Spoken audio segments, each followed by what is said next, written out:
Welcome to Late Night Story. When the world goes silent and shadows stretch longer, some stories awaken, whispered only to those still awake. So put on your headphones, turn down the lights, and let me guide you through the quiet hours. If you're listening alone, you're exactly where you need to be. If everyone can leave a comment to let me know where you are listening from in the world, don't forget to subscribe before you drift too far into the dark.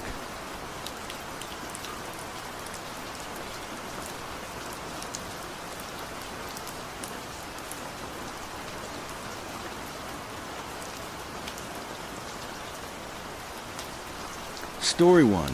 I was there when they sealed the Kola super deep borehole. We never should have dug that deep. They're lying about why they stopped drilling. I'm sure you all have heard the story of how we recorded the sounds of hell in that borehole. That story is bullshit. What happened was much worse. I was a junior geologist on the Kola project in 1992, fresh out of university and stupid enough to think I was lucky. The deepest hole ever drilled into the earth. 12,262 meters straight down into the Scandinavian Shield. They told us we were making history. They didn't tell us what we were making history with. The problem started at 12,000 meters. Dr. Azra was running the night shift when the drill head brought up the first sample of rock from down there. I wasn't there, but I saw the footage later, before they destroyed it. The core rock sample was ordinary granite. But when Azarov set it on the examination table, it was warm, not hot, body temperature. It's residual heat from friction, the engineer said. But granite from that depth had never come up warm before. The temperature down there was 180 degrees Celsius. Sure, but the samples always cooled during the hour-long ascent. This one hadn't. 3 days later, I was in the drilling room when we heard it. The microphones, we lowered them to record the sounds of tectonic stress, the groaning of continental plates. Standard procedure. At 12,200 meters, we started picking up something else. It came through the speakers at 3:47 a.m. Scratching, not the grind of rock on metal, not the creak of steel under pressure.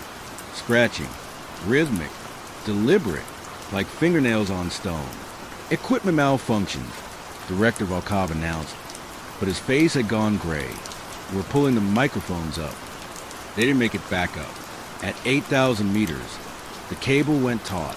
Then it started descending again, pulled from below. We watched the counter tick downward, 8,100 meters, 8,200 meters, before the cable snapped. Whatever took it was strong enough to break braided steel rated for 5 tons. We should have stopped then. Instead, Volkov ordered us to keep drilling. Equipment gets stuck. We've lost tools before. But I heard him on the phone with Moscow that night, his voice high and terrified. It's not geological. It's not. I don't know what it is, but we need to seal it now. Moscow told him to keep going. At 12,250 meters, the drill bit jammed. Not stuck, jammed, like something was holding it. The engineers tried to free for 6 hours, the motor screaming, until finally it lurched free so violently it nearly tore the derrick down. When they pulled it up, there were marks on it, not damage from rock. Marks, long, parallel grooves scored deep into tungsten carbide. Each one curved slightly like tool wear, Volkov said, but his hands were shaking so badly, he dropped the sample. None of us touched it after that. That night, Dmitri disappeared. He'd been working the drilling floor, monitoring the equipment, when his shift ended at midnight. He didn't come up. We found his coat at his station, his thermos still warm. We searched for 8 hours. We found him in the drill shaft, not at the bottom, not fallen in. He was on the wall, 200 meters down, pressed against a stone like he was trying to climb deeper. His fingers were bloody stumps, nails torn off from clawing at granite. His eyes were open. The medical examiner said he'd been dead for 4 hours, but when we found him, his blood was still wet, and his mouth. His mouth was full of stone dust, like he'd been trying to eat his way through the rock. The last thing I'll say about Dmitri, when we pulled him up, there was something written on the wall where he'd been, scratched in his own blood, in letters 3 feet tall. They heard Volkov ordered the borehole sealed that morning. Not filled, sealed. They brought in specialists from Moscow. Men who wouldn't look us in the eye and wouldn't answer questions. They welded a steel plate over the shaft opening, then poured concrete, then added another plate. But first, they lowered one more microphone.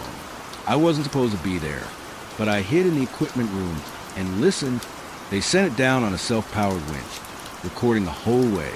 For the first 11,000 meters, nothing. Silence.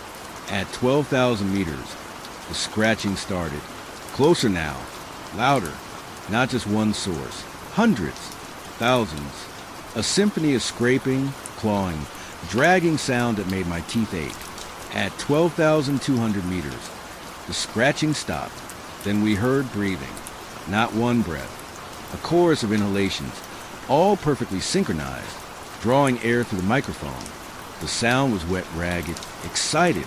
Then the laughter started. I've never heard anything like it.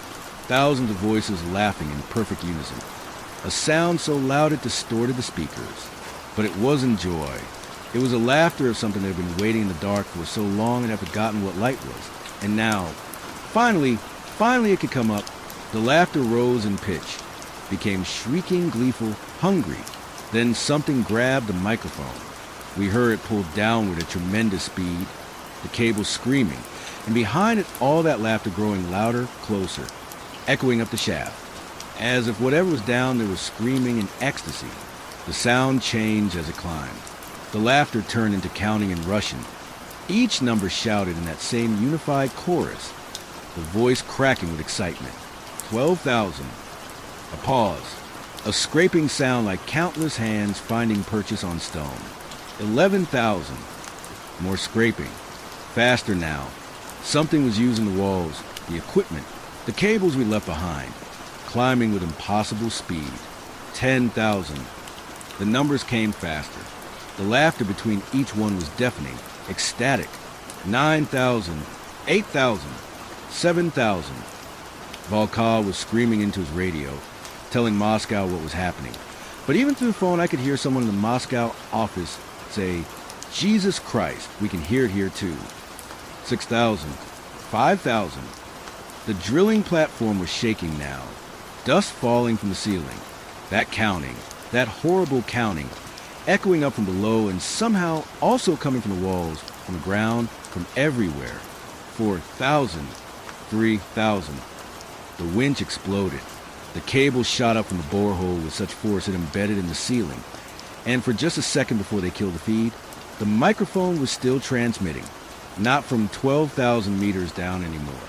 It was at 200 meters, and it was still counting, still laughing. And the worst part, the absolute worst part, was that the counting had changed. It wasn't counting the depth anymore. It was counting us. 43, 42, 41, 43 people in the facility. Whatever was down there had already counted every single one of us. They sealed the hole in 4 minutes. I've never seen people work so fast. The steel plate went on, then the concrete, then another plate welded on top, all while that counting echoed up from below, getting louder, the numbers dropping. 12, 11, 10. Something hit the underside of the steel plate. The entire platform jumped. Then another impact. Another. The plate was buckling inward with each hit.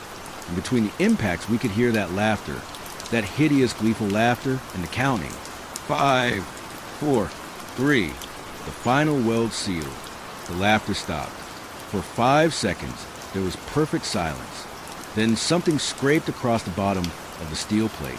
Slowly, deliberately, 3 parallel lines, like fingers testing the seal. And from below, muffled but clear, we heard a single word in perfect Russian. Soon. It stopped when the final weld cooled. The official story is that the borehole was closed due to budget constraints and high temperatures. The facility was abandoned. Most of the records were destroyed. The few of us who remained were offered very generous pensions with very specific NDAs. But here's what they didn't tell you. 3 weeks after we sealed it, a construction crew drilling a water well in the village of Zapolyany, 40 kilometers away, hit something at 400 meters. The drill dropped into a void. When they pulled it up, There were those same curve marks on the bed. When they lowered a camera down, they saw something in the darkness, something with too many arms, moving toward the lens. They sealed that hole too, and the one that opened in Nickel, and another near Mormont. Last month, my daughter called me from Moscow. Her apartment building is being evacuated. There's a crack in the foundation that opened overnight. It goes down at least 50 meters, they think, maybe deeper. She said she can hear scratching from below. They're not isolated anymore. The holes are spreading, opening up like pores across the Kola Peninsula.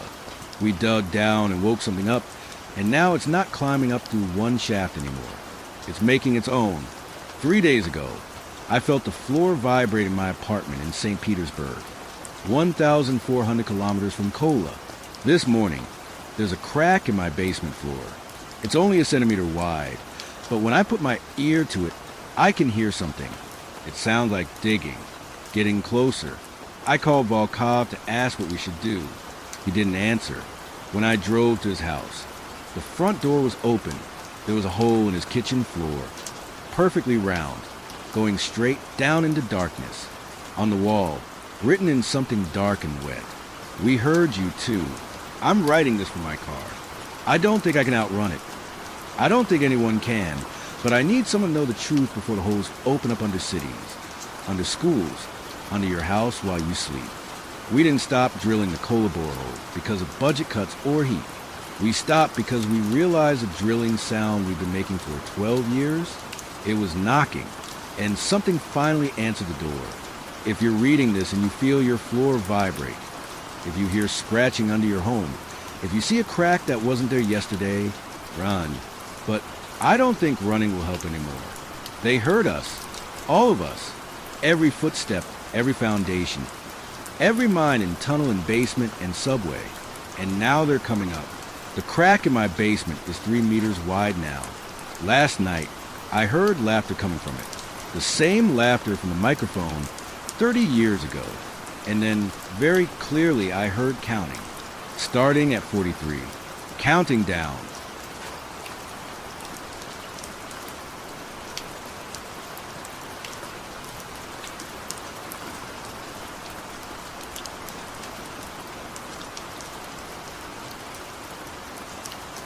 Story 2. Where is the blood coming from? I'm a long-time lurker here, and thought I would share something that happened to my parents about 30 years ago. I'm a huge fan of paranormal stories. I love trying to rack my brain for explanations, but this story has always stumped me, my parents both skeptics, and anyone they've shared it with. So I'd love to hear if anyone else has experienced anything like this or has a reasonable explanation for it. In 1995, my parents lived in Bangalore, India for about a year due to a contract job my dad had found there. It was meant to be a temporary gig, so when his office offered them a duplex apartment to rent, they gladly took it.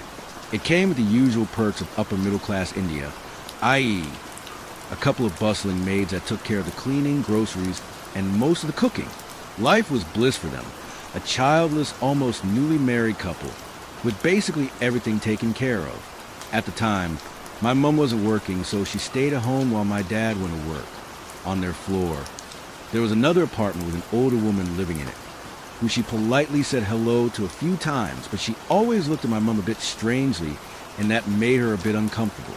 On their third or fourth interaction, the older woman asked her, "Are you okay living in that flat?" To which my mom had probably nodded, and she asked her again, "Do you not sense anything?" Which was a confusing question to my mom, but the woman didn't explain further. Eventually, she started telling Mom to not stay there by herself whenever she ran into her, and my mom thought maybe she was just a bit confused and paranoid, maybe due to her age. On some random sunny and cool morning, at around 8 a.m., everything was normal. One of the maids had just mopped the floor. My mom and paternal grandmother, who was visiting them briefly, were in the kitchen, and my dad was in the living room on one of the armchairs, reading the newspaper. The setup was such that there were 2 armchairs with a small table in the middle for the landline phone, and a large balcony with sliding doors to the left if you were sitting on one of the chairs. The phone rang. My mom picked it up, and it was a relative calling in to break the news that my maternal great-grandmother had passed away. She was over 90 and had passed due to natural causes. My mom was very close to her grandmother, so she was naturally quiet upset. She then handed the receiver to my dad to also speak to whoever was calling them. When he stretched his arm to take it, a big drop of something that looked like blood fell on the floor. Then another smaller drop fell after that. Then another one, and another one, until it finally stopped near the sliding doors, skipping my dad's feet. They describe it as the kind of blood you'd see if you cut your wrist open. After speaking and hanging up the phone, both of them stared at each other in absolute confusion. The maid had just cleaned the floors. Neither of them were cut anywhere. The ceiling had no leaks. Then what just happened? Even though they were skeptics, they could not find a single reasonable explanation to what that was. The maid, who was still around, refused to go anywhere near it, so it stayed. Eventually, the blood dried up and turned brownish and powdery. With time, they had to stop dwelling on whatever that was, and their lives went back to normal. My mom, a little confused and concerned, took the old woman's advice and would now spend her afternoons at a nearby library. My dad would meet her there on the way back from work, and then they'd come home together. Months passed, and this incident had been pushed aside almost entirely. It was their last night in that house. The following morning, they would catch an early flight and leave Bangalore for good. They were both in their bedroom, packing and organizing for the trip. My mom accidentally dropped something on the ground, and when she went to pick it up, it was action replay. The exact same thing happened again. One big drop followed by smaller drops, skipping her hand. This time, it freaked them out to the point of them considering a hotel for the few hours they had left in that house. They left Bangalore without any explanation for it. The next young couple that was scheduled to move, and there were also friends of my parents, contracted by the same company. They were even bigger skeptics and paid no heed to anything my parents told them, and so they moved in on some night. The wife woke up thirsty in the middle of the night and walked downstairs to the kitchen to get some water. When she was on her way back up the stairs, the same thing happened. With every step she took, a drop of blood fell next to her foot, and then another and another. It scared her tremendously, and she had an epileptic seizure and fell. The sound woke her husband up, and he came running and helped her back to bed. She was eventually fine. In the morning, however, the husband was convinced that it was some kind of practical joke. He scraped up the blood, now dried, using some stiff cardboard and put it in a tiny bottle to get it tested at a lab on the way to work. When he stepped out of the building, he hailed an auto rickshaw, or auto for short, three-wheeler, also called a tuk-tuk elsewhere, and got in. The second he got in, the driver somehow lost all control. The auto spun 360 degrees, flung him and his office bag out. The driver was fine, but the husband had a broken arm, and the tiny bottle couldn't be found anywhere, even though it was in a deep pocket in a zipped office bag. There are a few smaller instances from this apartment, but this is quite long already, so I'll close it here. Lastly, the apartment still exists, and we passed by it several times during our trips to Bangalore.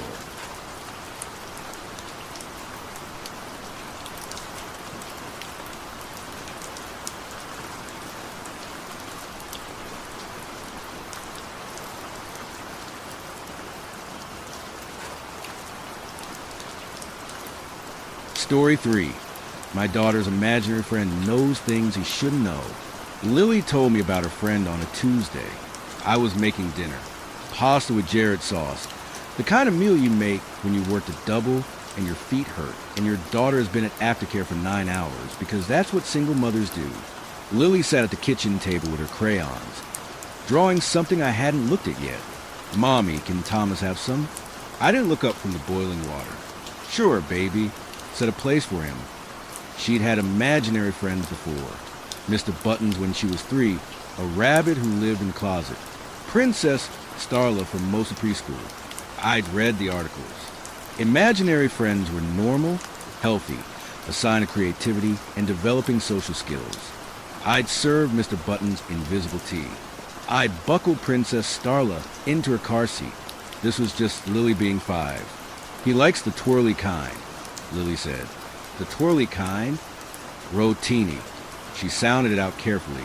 "Rotini." I turned around. "How do you know that word?" "Thomas told me." He said it's his favorite.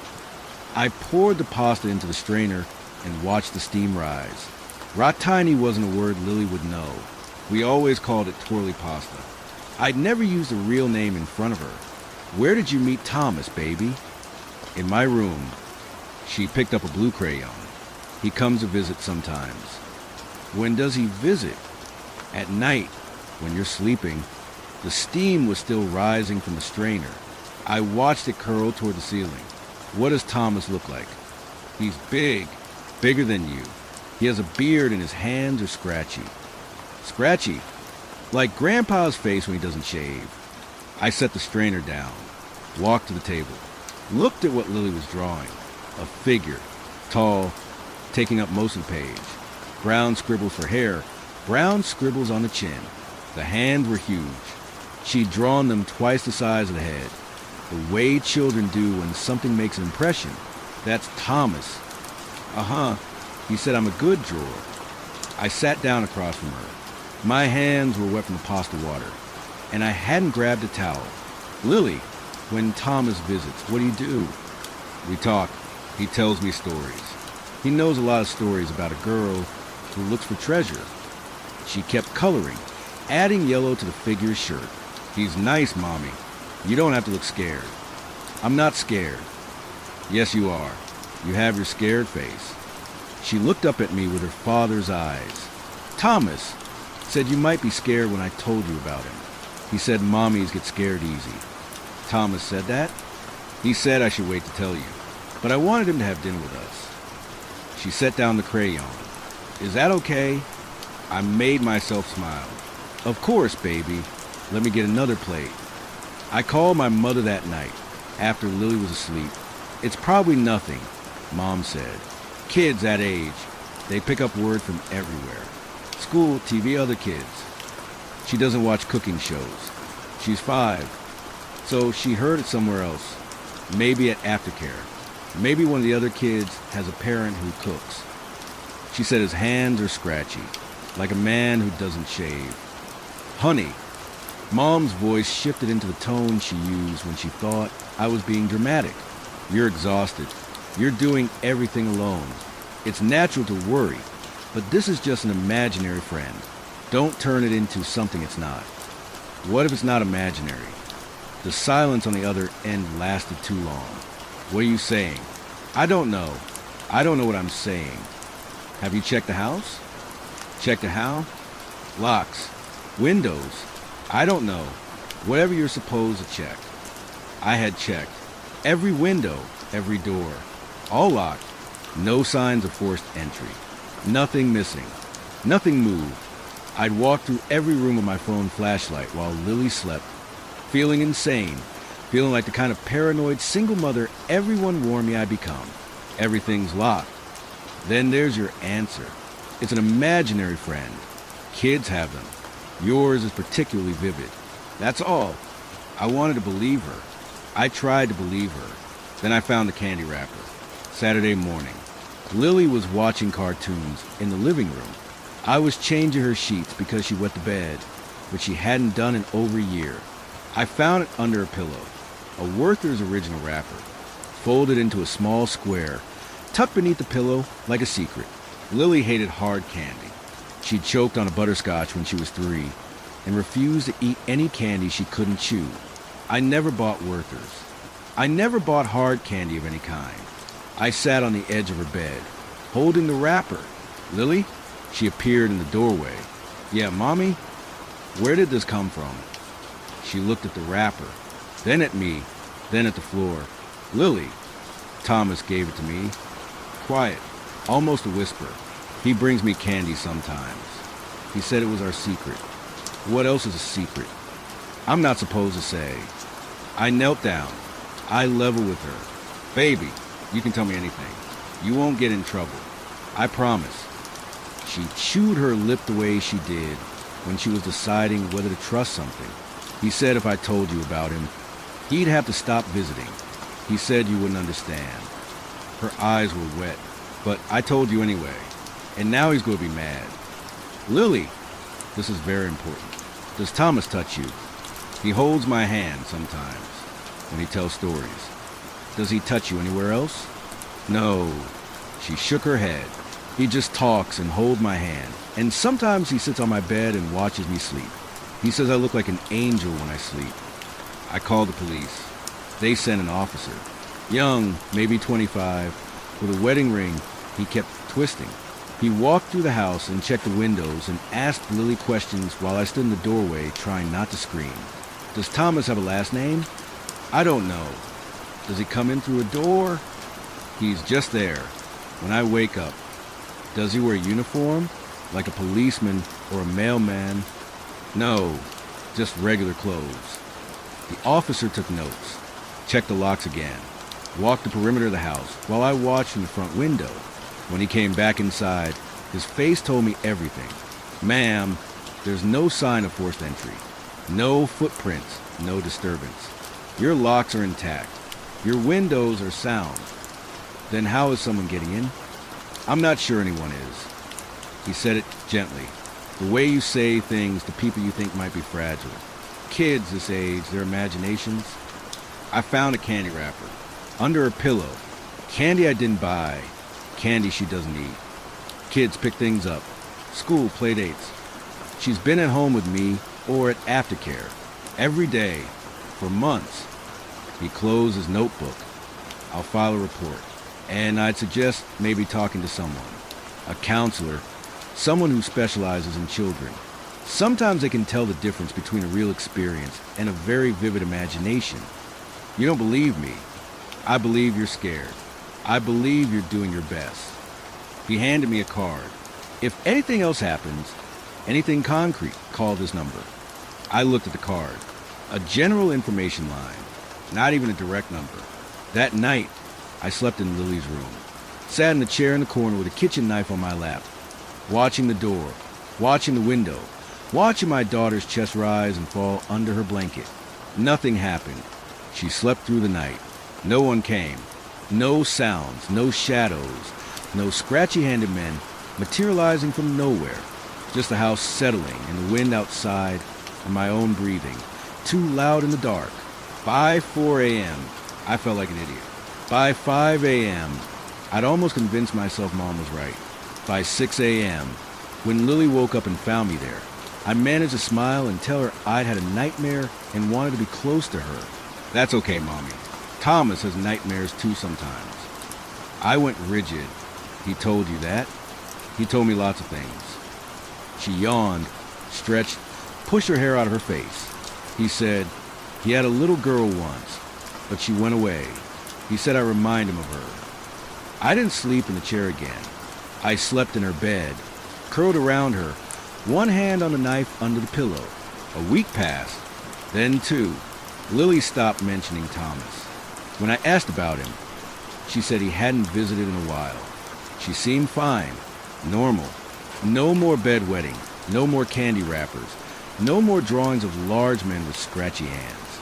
I started to relax, started to believe what everyone was telling me, that I'd overreacted, that single mother paranoia had gotten the best of me, that Lily's imagination had conned her friend and then moved on the way children do.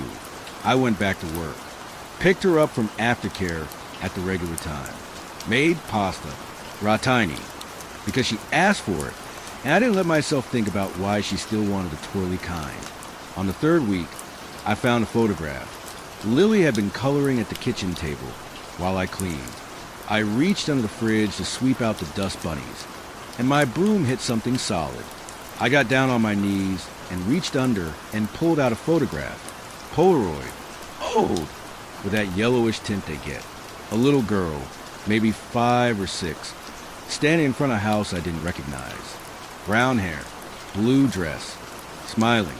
On the white strip at the bottom, in handwritten ink, Emma, 1987. I turned it over. On the back, in different handwriting. Fresher, darker. She looks just like you did. I don't remember calling the police. I don't remember what I said. I remember sitting on the kitchen floor with a photograph in my hand, and then there were more officers, and someone was talking to Lily in the living room, and someone else was asking me questions I couldn't answer. Who is Emma? I don't know. Have you ever seen this photograph before? No. Is this your handwriting on the back? No, ma'am. Do you have any idea how this got into your house? No, no, no. They searched the house. Really searched it. This time, the attic, the basement, the crawl spaces, every closet, every cabinet, every gap between wall and furniture. They found nothing.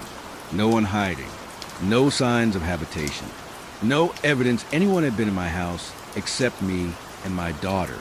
But they also found no explanation for photograph. No record of an Emma connected to me or my family. No match in any database. No fingerprints except mine from when I picked it up. Will increase patrols in the neighborhood, the sergeant said. And I'd recommend a security system. Cameras, motion sensors. If someone's getting in, we'll catch them. I had the system installed the next day. Cameras on every door, every window. Motion sensors in every room. An app on my phone that would alert me if anything moved. Nothing moved. For 2 months, nothing moved. The cameras showed empty rooms. The sensors stayed silent.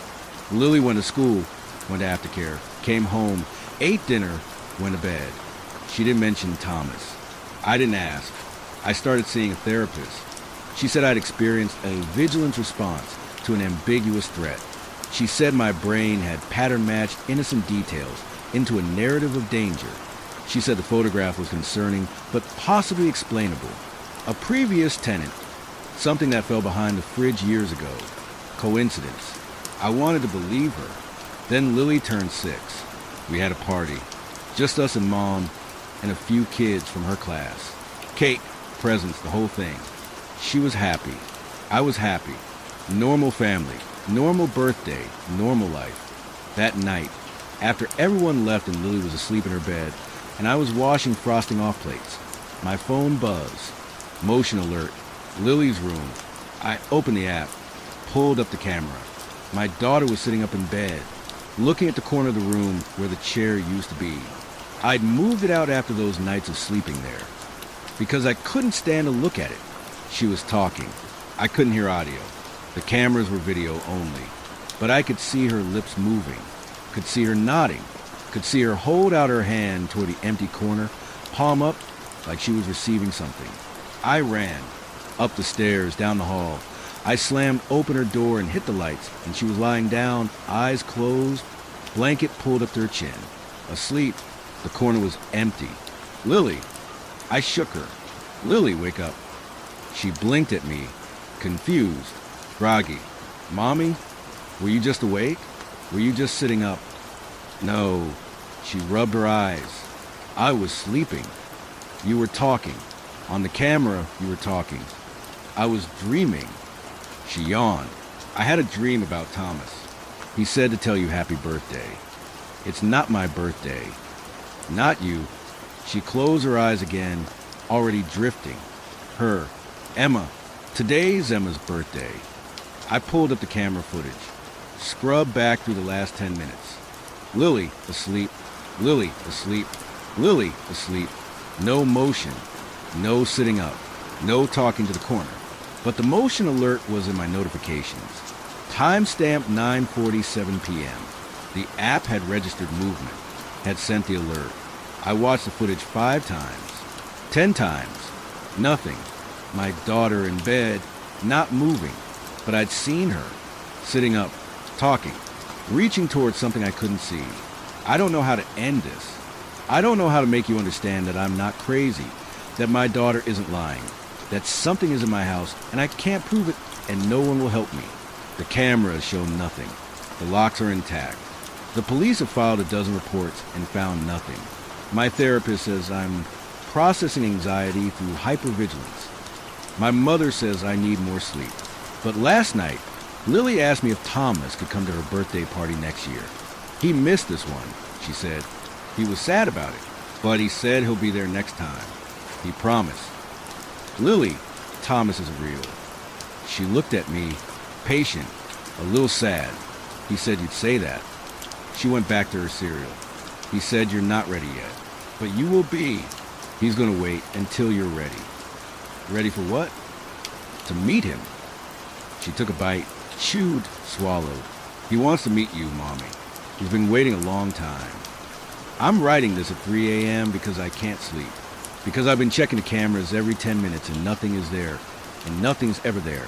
But my daughter talks to corners and knows words she shouldn't know and has a photograph of a dead girl under her pillow again. Because I found it there tonight when I checked. The same photograph. Emma, 1987. I burned it last time.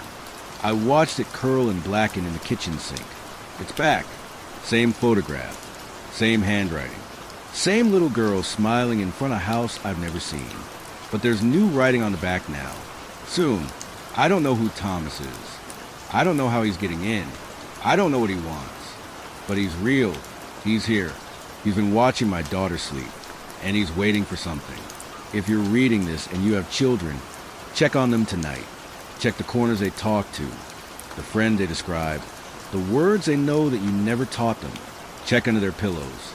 And if you find something there that shouldn't exist, something you destroyed, something that can't be explained by imagination or coincidence or mother's paranoid mind, don't call the police.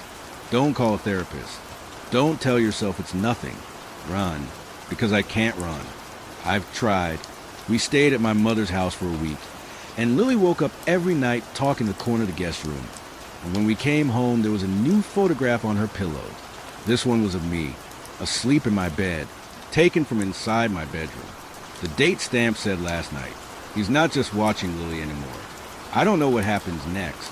I don't know what soon means, or what he's been waiting for, or why he chose us. But Lily says he's happy now.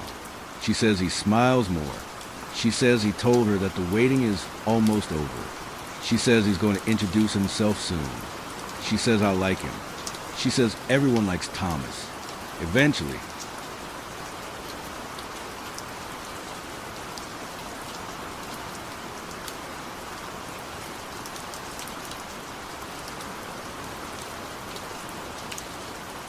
Story 4.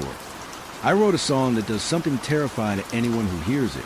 I'm a reasonably well-known musician, but I won't reveal my name on Reddit, a tricky feat. So I may unwittingly provide details which hint at my identity. I'll try to be as vague as possible. That'll protect me, but it won't protect you. After my last album underperformed, my record label issued an ultimatum. Record a hit that finally makes you a household name, or we'll drop you.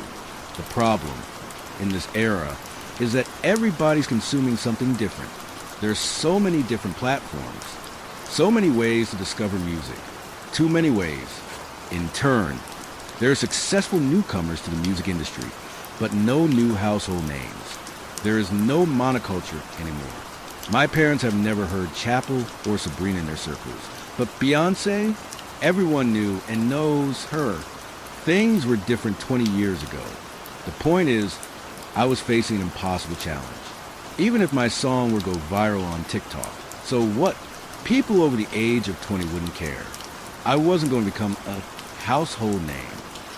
I was screwed. My record label was going to drop me, no matter how well the song performed, because they didn't understand the industry, of course. Perhaps I was getting too old as well. I mean, I turned 30 not so long ago. Perhaps I should have accepted defeat. Then none of us would be facing this nightmare. I just need you to understand the factors at play. I need you to understand my level of desperation. Oh, boo-hoo. The poor musician. Fan those eyes with your wads of cash. There, I've typed a mean comment for you. But I'm not rich. Again, remember, I'm not a household name. There are plenty of successful musicians with average salaries, and I've always been one of them. With that in mind, I was an average Joe looking at losing his job. I needed the label because I didn't have the foggiest as to how to go it alone. I was sure I wouldn't succeed as an independent musician. The only solution in my deluded mind was to write the greatest song known to man. That would make me a household name, even in this impossible new industry. I'd written a handful of decent songs for my next album already, but those wouldn't cut it. They were decent. They would please my fans, but the label had been quite clear. Write the next big hit. I spent 2 years slaving away, pouring myself into one song, letting my other tracks gather dust, begging the record label for another month and another and another. Strangely, They allowed me that extra time. I sent them snippets of ideas, and they were intrigued enough to give me extensions. Well, I must be on the right track, I kept telling myself. Must be, that's the thing. I'd never wrestled so much with a song before. If it doesn't work, ditch it. That's my motto. But this one was different. Have you ever felt your brain tingle when listening to a beautiful piece of music? They call it frisson. Imagine frisson across not only your brain, but your very heart, across your fingers, as you plink the ivories of your grand piano. That was what this song was doing to me. Every day.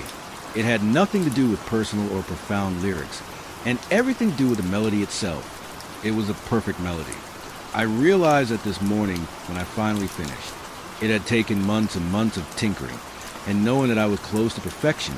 But then, sometime around breakfast today, something clicked. I'd done it. Every note was in its right place. The song was complete. I welled up as I sent off the finished demo, in title fields, to my label around midday. It was a track not about heartbreak or strife or any astute topic. It was simply about the beauty of the rolling pastures visible from the window of my home. Field was built of ordinary parts. No otherworldly instruments. Just a man and his piano, with some synths and other flourishes added to the demo I'd emailed. But at its heart, it was a simple piece. There was no great secret to creating the perfect melody. Or perhaps that secret remains a mystery to me. "Let's hear it then," said Uncle Jeffrey earlier this afternoon. Today was my son's 3rd birthday party, and the living room was filled with my relatives. I didn't want to steal Freddie's thunder, but my wife, Carla, nodded to say that it was okay. Jeffrey didn't have to do much pushing or prodding to get me to sit down at the piano. I'm an artist, after all, and even the nice ones are a little self-absorbed and obnoxiously performative. "If you insist," I said with theatrical stretch in my hands.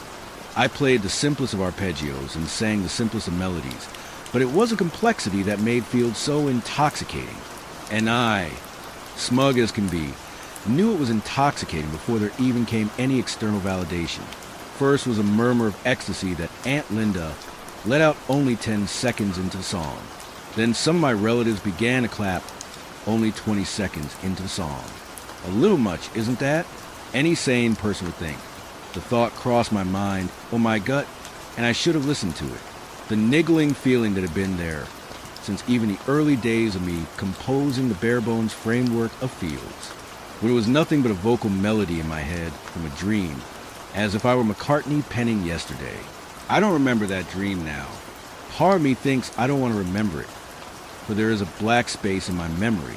I've always felt as if the song had a life of its own. That frisson I felt in my brain, my heart, and my fingers wasn't necessarily euphoric frisson. I just hadn't admitted that to myself. I only started to admit it about 60 seconds into playing Fields in my family. The clapping became frenzied, too frenzied, even for the greatest song ever written.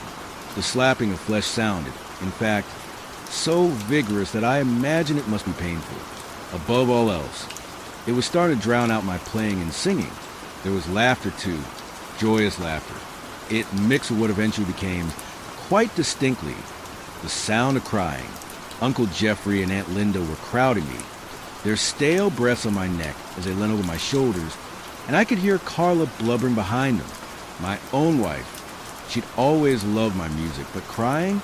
She'd never cried before. It was then that I paused and took a look over my shoulder, unnerved by the reaction of the audience. The moment I did, the clapping stopped. My aunts, uncles, cousins, and even my own wife and 3-year-old son were eyeing me in the most uneasily disparaging manner. "Keep playing," whispered Uncle Jeffrey, face nearly touching mine. Then he shouted, "Now!" I let out a horrified yelp and a trickle of tears, and I swiveled back around to face the piano. I didn't know what was happening. Fear paralysis had struck my mind. So I simply did as I was told. I played. I sang. I picked up from verse 2. The clapping started up again, and Uncle Jeffrey placed a hand on my shoulder, startling me into singing a note a little sharp or a little flat. I'm not sure. All I know is that, simultaneously, the dozen or so people in the room let out a conjoined shriek of pain, as if part of a hive mind wounded by my error. and I let out a shriek of my own as there followed a brief but burning pain in my shoulder. Uncle Jeffrey had bitten me. Deeply, I could already feel the blood staining my shirt. He clasped a hand over my mouth to stifle my screech. No, there will be none of that. Keep playing and do not make a mistake again. He released my lips, and I took a few shaky breaths, shoulder throbbing in agony and face damp from such profuse sobs. My uncle hovered over my shoulder, puffs of breath coming hotter and heavier against my face by the second as I stalled. I needed to collect myself. I didn't know what would happen otherwise. Another mistake might be the end of me. I realized I didn't dare turn around, not even to look at my wife or my boy. They seemed, like everyone else, to have changed in some unnatural way. They saw not me, but a performer. I managed to continue playing, and the room lightened every so slightly. I finished off the song without any more slip-ups. Not sure how, but I did. My loved ones wailed, as if grieving. After I played that final note, they clapped, but it was furious applause, far less complimentary than before. They were angry that the song was over. Carla was crying so much that she went out into the garden with Freddie to calm down. I'm glad of that, considering what happened next. Cousin Bobby lamented, "We'll never hear Fields for the first time again. Why go on living when nothing else will ever be so... Shut up," screamed his sister Loretta. I struggled to focus on more than my throbbing shoulder, and my shirt sticking to the bleeding wound. I still didn't have the courage to turn on my seat, lest I suffer the wrath of Uncle Jeffrey again. Instead, I hunched down and watched my family from the reflection of the piano, its mahogany front serving as a mirror. The squabbling started with Bobby and Loretta shoving one another, whilst my other relatives stood and watched. The others were mumbling incomprehensible words of rage, frothing at the mouths, and then, with the same unison as that earlier cry of disapproval, they hurled themselves at one another. I screamed as fingers clawed at eyes, faces, and any exposed flesh. Blood was painted across bodies as my own family members, who had loved each other 5 minutes prior, ripped one another apart, tore as if digging through the flesh. Only Uncle Jeffrey did not engage in the violence. He was standing and looking at me, meeting my gaze and reflection with a dour look on his face. "We need more," he whispered to me. Then the balding man threw himself at me. I don't think I even screamed. I choose neither fight nor flight, but to freeze to the stool and ready myself for the end. Ready myself to be massacred like my other loved ones. But Aunt Linda caught Uncle Jeffrey by the waist, caught her beloved husband and threw him to the carpet with ease.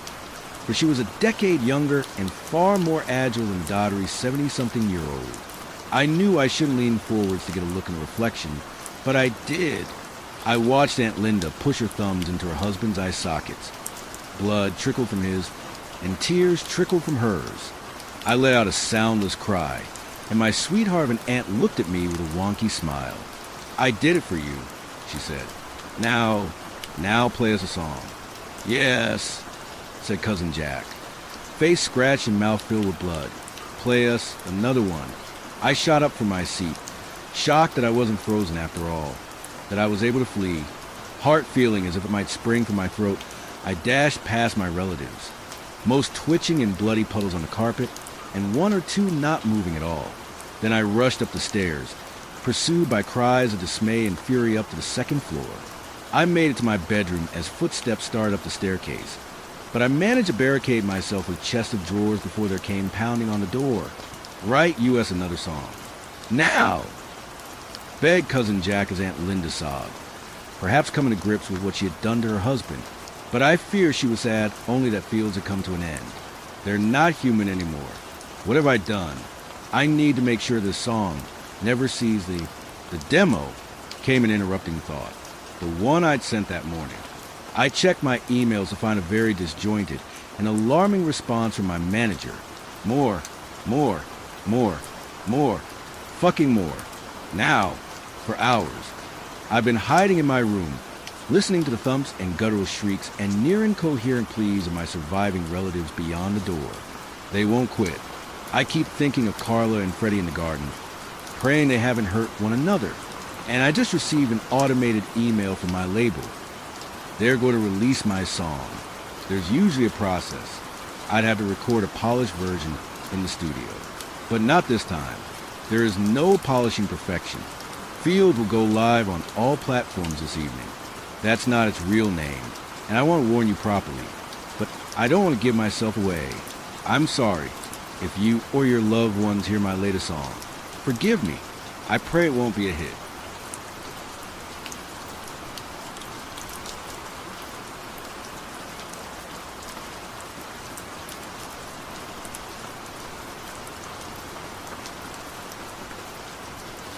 Story 5. I bought a pet cam to watch my dog when I'm out.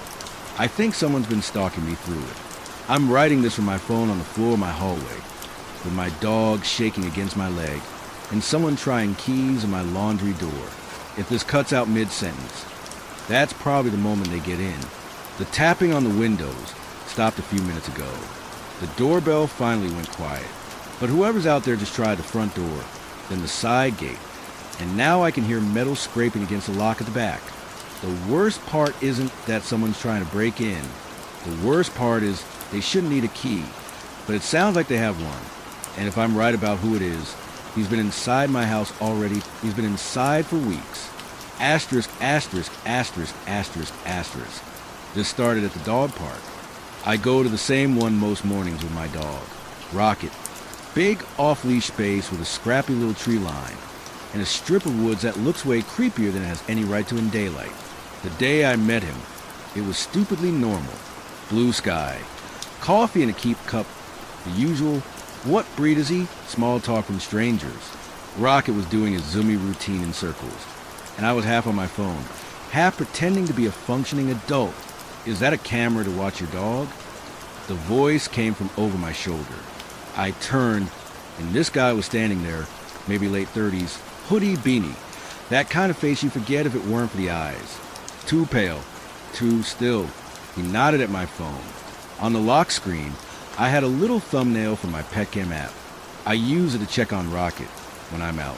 Yeah, I said, helps with the separation anxiety. His mouth twitched. Yours or his? I laughed politely, because that's what you do when strangers are slightly weird. He had a dog with him too. Some Kelpie mix going absolutely feral on a tennis ball. We did the dog park intro handshake. Names, ages. He's usually not this crazy, I swear. His name was Liam. Or at least that's what he said. He asked a few too specific questions. So you work from home? You must, right? I always see you here around this time. I shrugged it off. Freelance. Flexible hours. He smiled like that confirmed something for him. We talked for maybe 15 minutes. It wasn't awful, a bit intense, but I've met worse at that park. Only right at the end did it get off. Rocket ran over because he'd heard his baby voice tone, and I did what I always do without thinking. I leaned down and scritched his chest in that silly way I always do in the kitchen when no one's around, saying, "Who's my little man?" "Ah," Liam said, "that thing you do in the kitchen." I straightened up. "What?" He watched me, too closely. "You always do that in the hallway, right by the laundry. You say it the same way." There was a long, empty silence between us. The park was suddenly very loud with other dogs barking.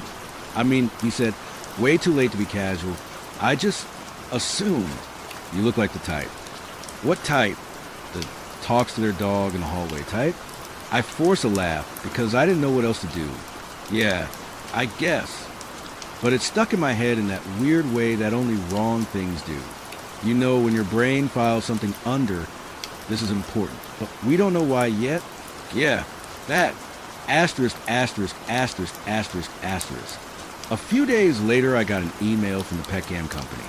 "We've detected a login from a new device. If this wasn't you, we recommend changing your password." The location was listed as another suburb on the other side of town, about 20 minutes away. I told myself it was a glitch, or one of their servers. Companies screw that stuff up all the time, right? I clicked through, got to the change password screen, got distracted by Rocket bringing me a squeaky toy, and thought, I'll do it later. I didn't.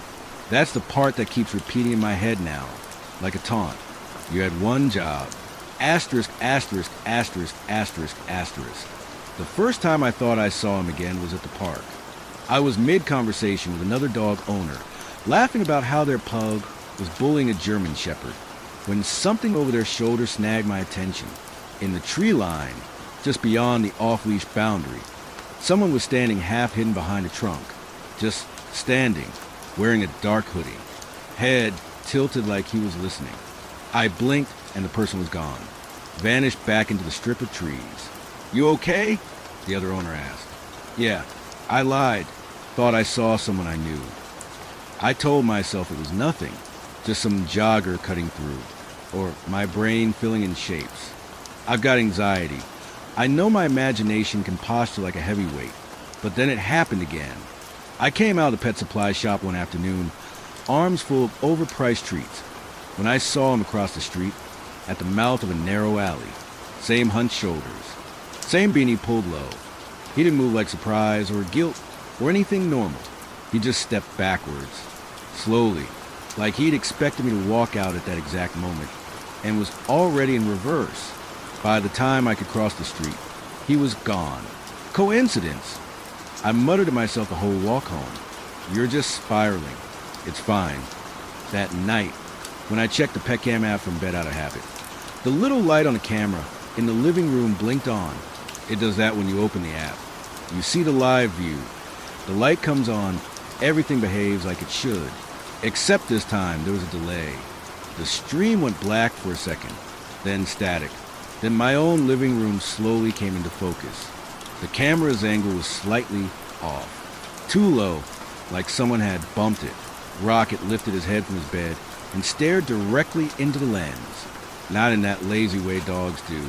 His ears were pinned and he let out this soft, warning growl. I checked the app.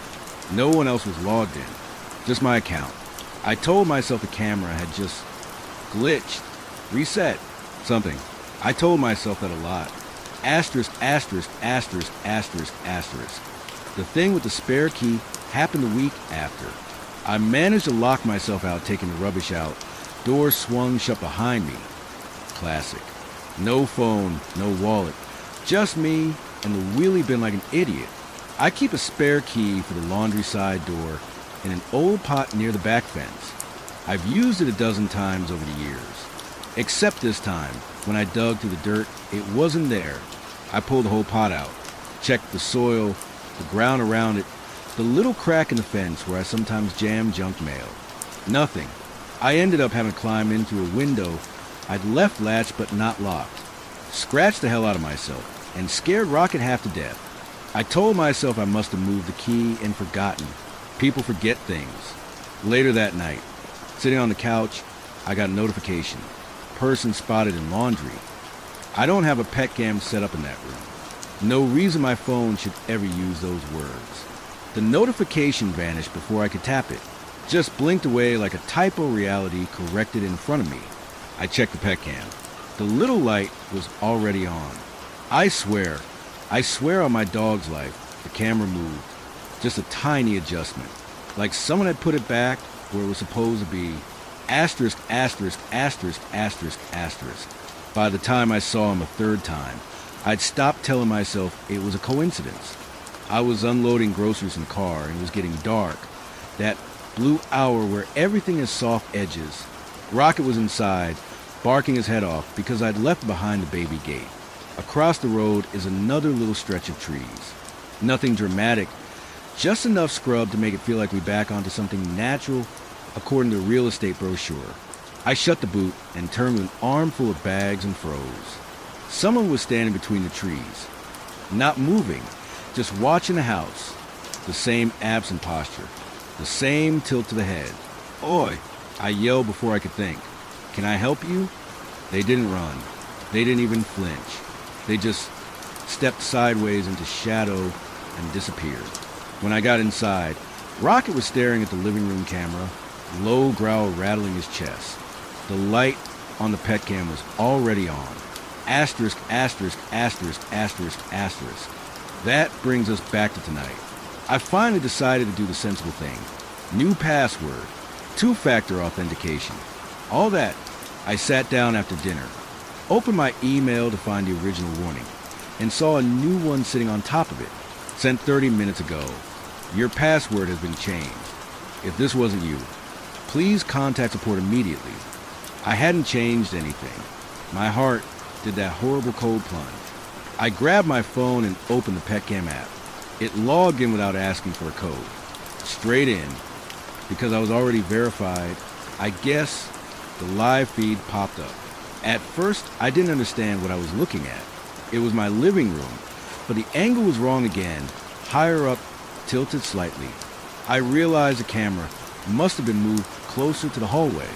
Rocket appeared in the frame, pacing, looking from side to side. The audio hissed softly. Underneath the hiss was something else, breathing and not Rocket's. Slow, too close to the microphone, like someone was leaning right over the camera. I stared at the screen, trying to rationalize it, and that's when the porch light flicked on by itself. In the Petcam feed, the wash of light hit the front door. I hadn't touched the switch. Then, tap, not on the screen. In real life, on my actual window. I turned my head so fast my neck crunched. Another tap, this time on the glass by the front door.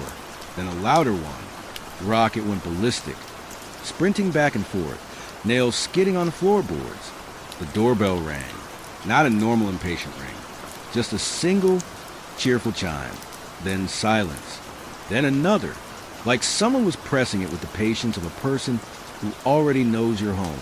I put the phone down and crept to the door, staying aside like every horror movie has taught me. I peered through the side gap in the curtain. No one on the porch, but across the road, in the tree line, he was there, hoodie, beanie, head tilted in that same listening pose. He lifted one arm and slowly, almost lazily, waved. I dropped the curtain. The doorbell rang again, long and shrill this time. Rocket whined, backing up toward the hallway. My phone buzzed. I looked down. New device added, guest, live view, on. The Petcam light in the living room flared, washing the doorway in that cold little LED glow. From further down the house, near the back, I heard it, the metallic clunk of a key sliding into a lock. The laundry door. For a second I couldn't move. My body just shut down, like my brain had yanked the breaker switch. Then the key turned. It was such a normal sound. Familiar. I've done it 1,000 times myself. That's what made it worse. The ordinary click of someone who belongs here. The door creaked open. Rocket stopped barking. He went very still, ears flat, staring down the hall toward the laundry. A low whine leaked out of him. The kind dogs make at the vet. The Petcam app on my phone switch feeds. I didn't touch it. It cut from a live view of the living room to a different angle I'd never seen before at MY hallway. From behind me, there's no camera there. On the screen, I saw the back of my own head, my shoulders, Rocket pressed against my leg. And at the end of the hall, the open mouth of the doorway to the laundry, nothing but blackness beyond it. Something moved in that darkness. Just a fragment of pale, like knuckles resting on the doorframe, like someone leaning just out of sight. The audio crackled, and a voice came to the phone speaker. Too close to the mic, almost inside my ear. I told you, it whispered. You always do that in the hallway when you're scared. My hand is shaking so hard it's hard to type this.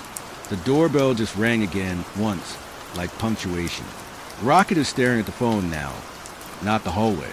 His tail is curled tight under him. Whoever is in the laundry just started walking. I can hear the bare, slow footsteps in the tiles, heading for the wooden boards. Heading for me. The Petcam light just went out, but the breathing in the speaker didn't.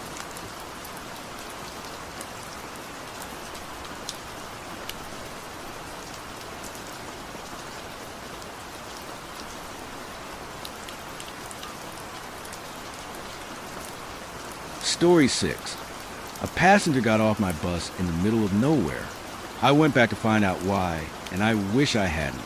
I feel like I'm either going crazy or I've stumbled onto something I was never meant to see. Part of me wants someone to tell me there's a rational explanation for all of this.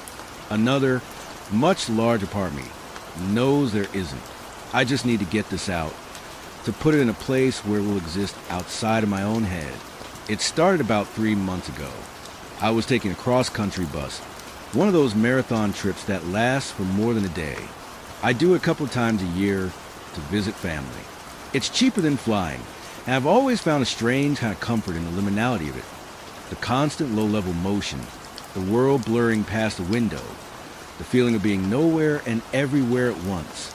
You're just a passenger, a temporary ghost in a metal tube, and for a little while, none of your real-life problems can touch you. This particular trip was the overnight leg.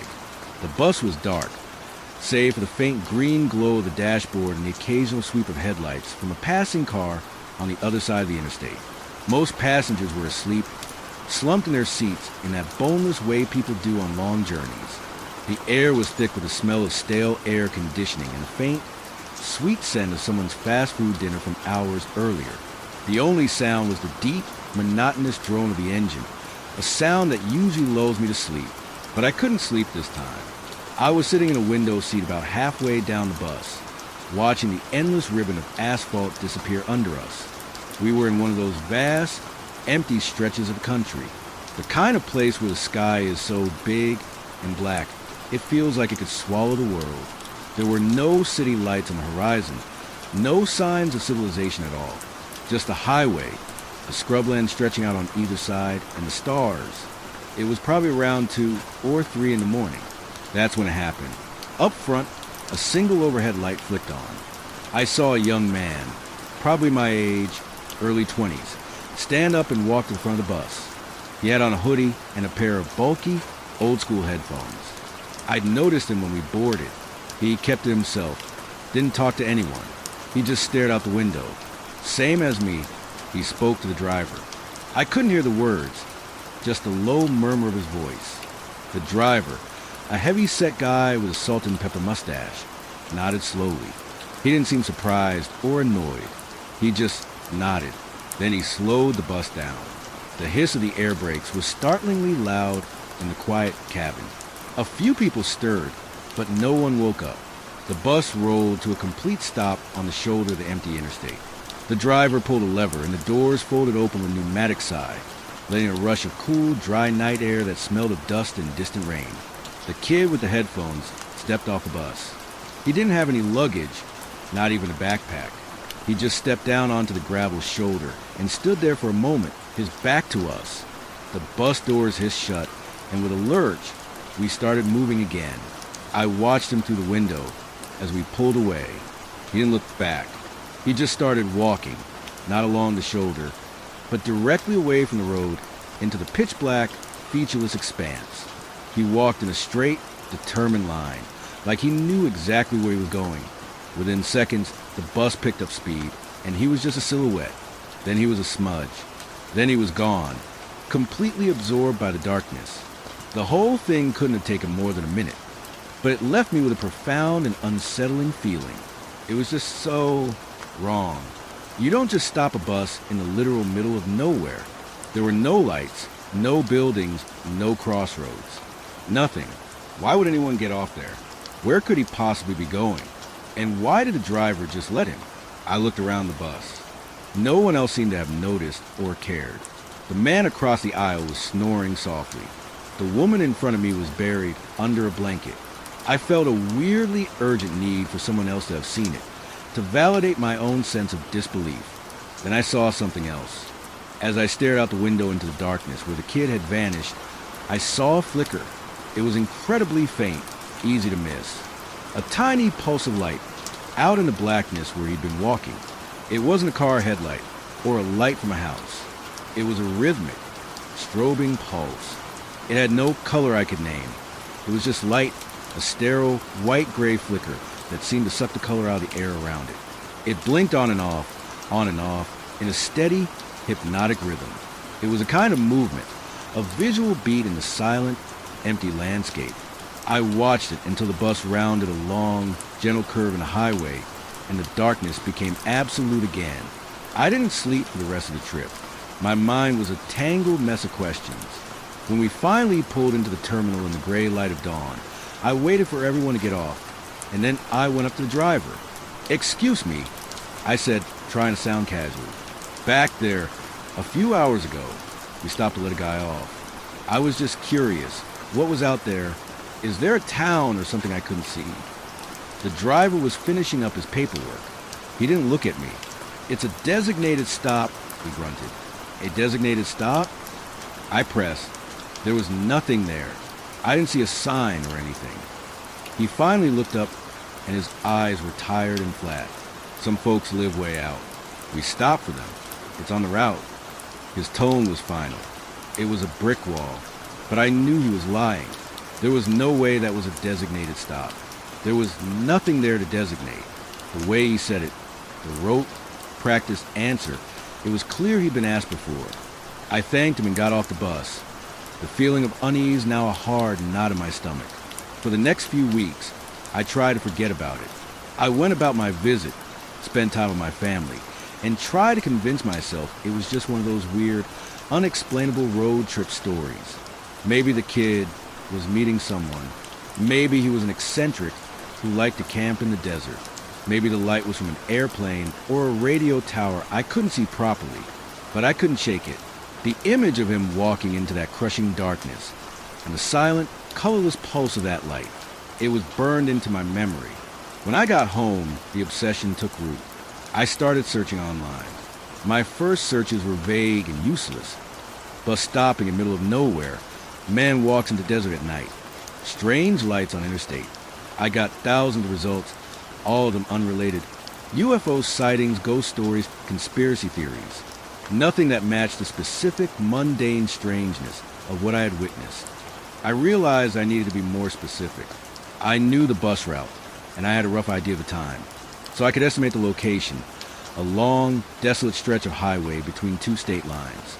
I started searching for missing persons cases. I typed in the name of the state, the county, and the word missing. I set the date range for the last 5 years, and that's when I found him. Not the kid from my bus, but another one, a college student who had vanished 2 years prior. He was last seen boarding the exact same bus route I had been on. His family said he had become distant and withdrawn in the weeks leading up to his disappearance. He told a friend he kept hearing a faint music that no one else could hear, and he felt drawn to the west. His abandoned car was found at the bus station in the city where I'd started my journey. He was never seen again. My blood ran cold. I kept digging. I refined my search terms. Missing, bus route, interstate number, hearing things. I found another, a woman in her 30s, 3 years ago. She left a note for her husband saying she had to go, that she was being called home to a place she'd never been. She was last seen on a bus ticket manifest for the same overnight route. Another, a teenage runaway from 4 years back. His friend told police that the boy had become obsessed with a pattern of static he claimed to hear on the radio between stations, and that he said it was a map. I found 12 of them. 12 missing persons cases spanning the last decade, all connected to that same stretch of road. The details varied, but the core elements were always there. A sudden, uncharacteristic need to travel that specific route, a growing obsession with sound or a hum, or a song that no one else could perceive, a sense of being drawn or called.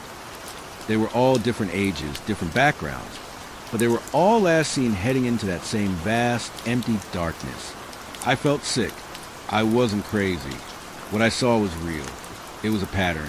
The kid wasn't the first. The fear should have been enough to make me stop, to delete my search history, burn my bus ticket, and never think about it again. Any sane person would have walked away, but I couldn't. The questions were too loud. What was that light? What was the sound they were all hearing? What was happening to these people? The mystery of it was a hook that had sunk deep into me. I felt like I had pulled back a curtain just a single inch and seen something I shouldn't have, and now I was compelled to see what was on the rest of the stage. I knew what I had to do. I had to go back. But this time, I would be prepared. I spent the next month gathering equipment. I emptied a good chunk of my savings.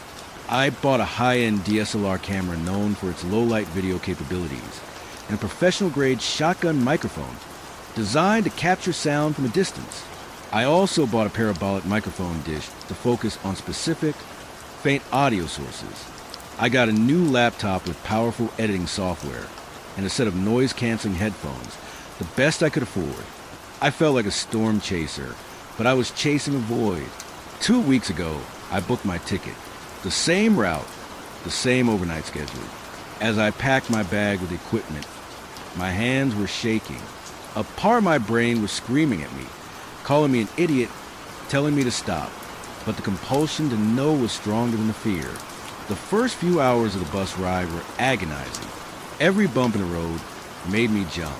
I sat in the same seat as before, by the window, my bag of equipment clutched on my lap like a holy relic. The bus was half full, a familiar mix of sleepy travelers and quiet loners. I scanned their faces, looking for the same dazed, disconnected expression I'd seen on the kid. But everyone just looked tired. As night fell, and we entered that same desolate stretch of highway, my heart sank. I watched the mile markers, trying to pinpoint the exact spot. The landscape outside was a featureless, inky black canvas. My hands grew sweaty. Maybe it wouldn't happen this time. Maybe it was a fluke, a one-in-a-million thing I just happened to see. I almost started to relax, telling myself I had wasted my money and my time on a paranoid fantasy. And then I saw it, the glow of the single overhead light at the front of the bus. My breath hitched in my throat. This time it was a woman. She looked to be in her late 40s, dressed in plain, practical clothes. She had short graying hair and a blank, placid look on her face. She walked to the driver, her steps slow and even. She murmured something. The driver nodded that same, slow, indifferent nod. The bus began to slow down. The hiss of the air brakes cut through the drone of the engine. This was it. My hands moved automatically, a sequence I had practiced a dozen times in my apartment. I pulled out the camera, flicked it to video mode, and adjusted the low light settings. I unzipped my bag, grabbed a shotgun mic, and plugged it in. The bus rolled to a stop on the shoulder. The door side opened. The woman stepped off without a word, without a bag, without a backward glance. The doors closed. The bus began to move. I pressed the camera lens against the cool glass of the window. My knuckles white. I hit record. Through the viewfinder, I saw her, a lone figure, walking directly away from the road, just like the kid. She moved with that same unnerving, dreamlike purpose. I kept the camera on her as she shrank into the distance, a small, dark shape against an even darker background. And then I saw the light. Faint at first, then stronger. The same colorless, strobing pulse. It was exactly where she was walking. I zoomed in as much as I could, but the digital zoom just turned the image into a pixelated mess. The light was just a blinking dot, but it was there. I was recording it. I swung the shotgun mic towards the sound source, or rather, where the light was. I put on my noise-canceling headphones and plugged them into the camera's audio monitor. At first, all I could hear was the rumble of the bus and the whisper of the wind against the microphone. I held my breath, concentrating, and then I heard it. It wasn't loud. It was so quiet, buried deep beneath the other sounds. A hum, a low, throbbing, resonant hum. It was a single, impossibly deep note that seemed to vibrate in my bones more than my eardrums. It was the kind of frequency you feel in your chest cavity. And the feeling produced, that was the most terrifying part. I was expecting something jarring, something sinister or discordant. But this was the opposite.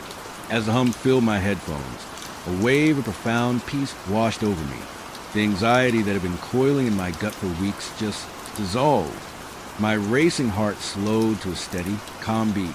I felt a sense of tranquility, of rightness, that I have never felt in my entire life. It felt like coming home after a long, hard journey. It felt like being understood. It felt like belonging. The irrationality of it was what scared me. My logical mind was screaming in panic, screaming that this was wrong, that this feeling was an anesthetic, a lure. But the emotional part of my brain, the part that was soaking in that beautiful, peaceful hum, didn't care. It just wanted more. I kept recording for as long as I could, until the light and the sound faded into the distance. I finally stopped the recording and slumped back in my seat, my body trembling. The feeling of peace slowly receded, leaving behind a cold, terrifying residue. I took off the headphones, and the familiar, mundane drone of the bus engine sounded harsh and ugly in comparison. I didn't dare listen to the recording again on the bus. I packed the equipment away carefully, my hands still shaking. I spent the rest of the journey in a state of high alert, a deep-seated dread warring with the memory of that unnatural calm. When I got home, I locked my door, drew my blinds, and imported the files to my laptop. My sanctuary, my own apartment, suddenly felt flimsy and unsafe. First, the video. I played it back on my large monitor. It was just as I remembered, the dark figure walking the faint, strobing light. I used the software to enhance the footage, boosting the brightness, sharpening the contrast. The figure remained an indistinct shape, but the light was clearer now. I went frame by frame. It wasn't just a simple on and off blink. It was a pattern, a complex, shifting geometric pattern. The light was a structure of light, impossibly intricate, that was folding and unfolding on itself. It was symmetrical, mathematical. It was a language written in pulses of non-color. Watching it, even on the screen, was mesmerizing. My eyes traced the shifting lines, and I felt a strange sense of recognition, as if some ancient, dormant part of my brain knew what was looking at, even if I consciously didn't. Then the audio. I put on my best headphones and isolated the audio track. I filtered out the rumble of the bus and the hiss of the wind. I amplified the low-frequency hum, and there it was again, that deep, resonant drone, listening to it in the safety of my own home, without the immediate terror of being there. The effect was even more potent. The deep sense of peace rolled over me, warm and heavy like a blanket. My worries about my job, my rent, my future, they all seemed petty and insignificant. The knots of tension in my shoulders and neck uncoiled. I felt my jaw unclench. This is what they heard. This is what drew them in. It wasn't a malicious sound. It was the most beautiful, comforting sound I had ever heard. It promised an end to all struggle, all pain, all loneliness. It promised a place where you belonged. I listened to it for what felt like 10 minutes. But when I looked at the clock, an hour had passed. I had just been sitting there, staring at the black screen, lost in the sound. I shook myself out of it, a jolt of real fear finally cutting through the placid fog. This thing was dangerous, not because it was scary, but because it wasn't. It was a siren song for the soul-weary. It was a trap laid with a velvet cushion. I knew I couldn't keep this to myself. This was bigger than me. The police would think I was insane. But someone had to see this, to hear this. Someone else had to know. So I uploaded the raw files to a secure cloud server. I edited the best clips, the clearest shot of the light pattern, and the cleanest audio of the hum. And I started writing this post. It's taken me hours to get it all down, to try and explain the sequence of events and the feelings that came with them. But it's been 3 days since I made this post, and something has changed. I deleted all what I uploaded, and got back to write more in this post. I couldn't stop myself. After I wrote the post, I told myself I was done with it. I would let the internet hive mind pick it apart, and I would step away. But the memory of the sound, the feeling, it was like an itch in my brain I couldn't scratch. The silence in my apartment felt wrong, aggressive, and empty. I found myself listening to the audio clip again. Just for a second, I told myself, just to remember what it was like. That second turned into minutes. The minutes turned into hours. I've had the audio playing on a loop. At first, I was scared. I fought it, but after a while, the fear just faded. It was replaced by something else. Understanding. The peace it brings is a clarification. It strips away all the useless noise of modern life, the anxiety, the ambition, the constant, nagging feeling of not being enough. All of that is static. And the video, the pattern of light. I've been watching that on a loop, too. The audio and the video are connected. The throbbing of the hum is the rhythm of the light's pulse. They are two parts of the same whole. A single piece of communication. And I understand it now. My brain just needed time to adjust, to learn the language. I can see it so clearly. The way the lines intersect. The way the geometry blossoms and retracts. I don't know why I was so scared. There's nothing to be afraid of. It's an invitation. I was wrong about what I saw. Those people, the ones who were missing, were just pilgrims. The pattern makes sense now. It's a map. The shifting lines show a path through space itself. It's a key, a sequence to unlock something. It's a home.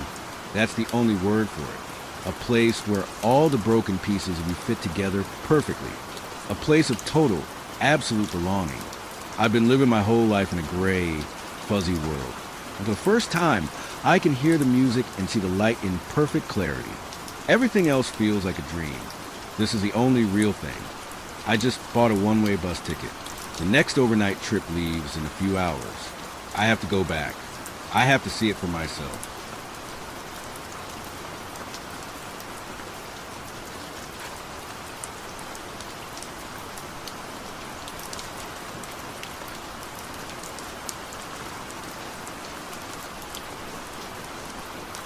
Story 7.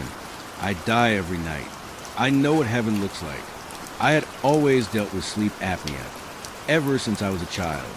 My father had the same condition, so my parents didn't care that we were both choking in our sleep.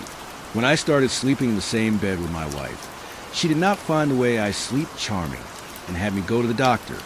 That's when I started going on the CPAP machine. I always had disconcerting dreams as a kid.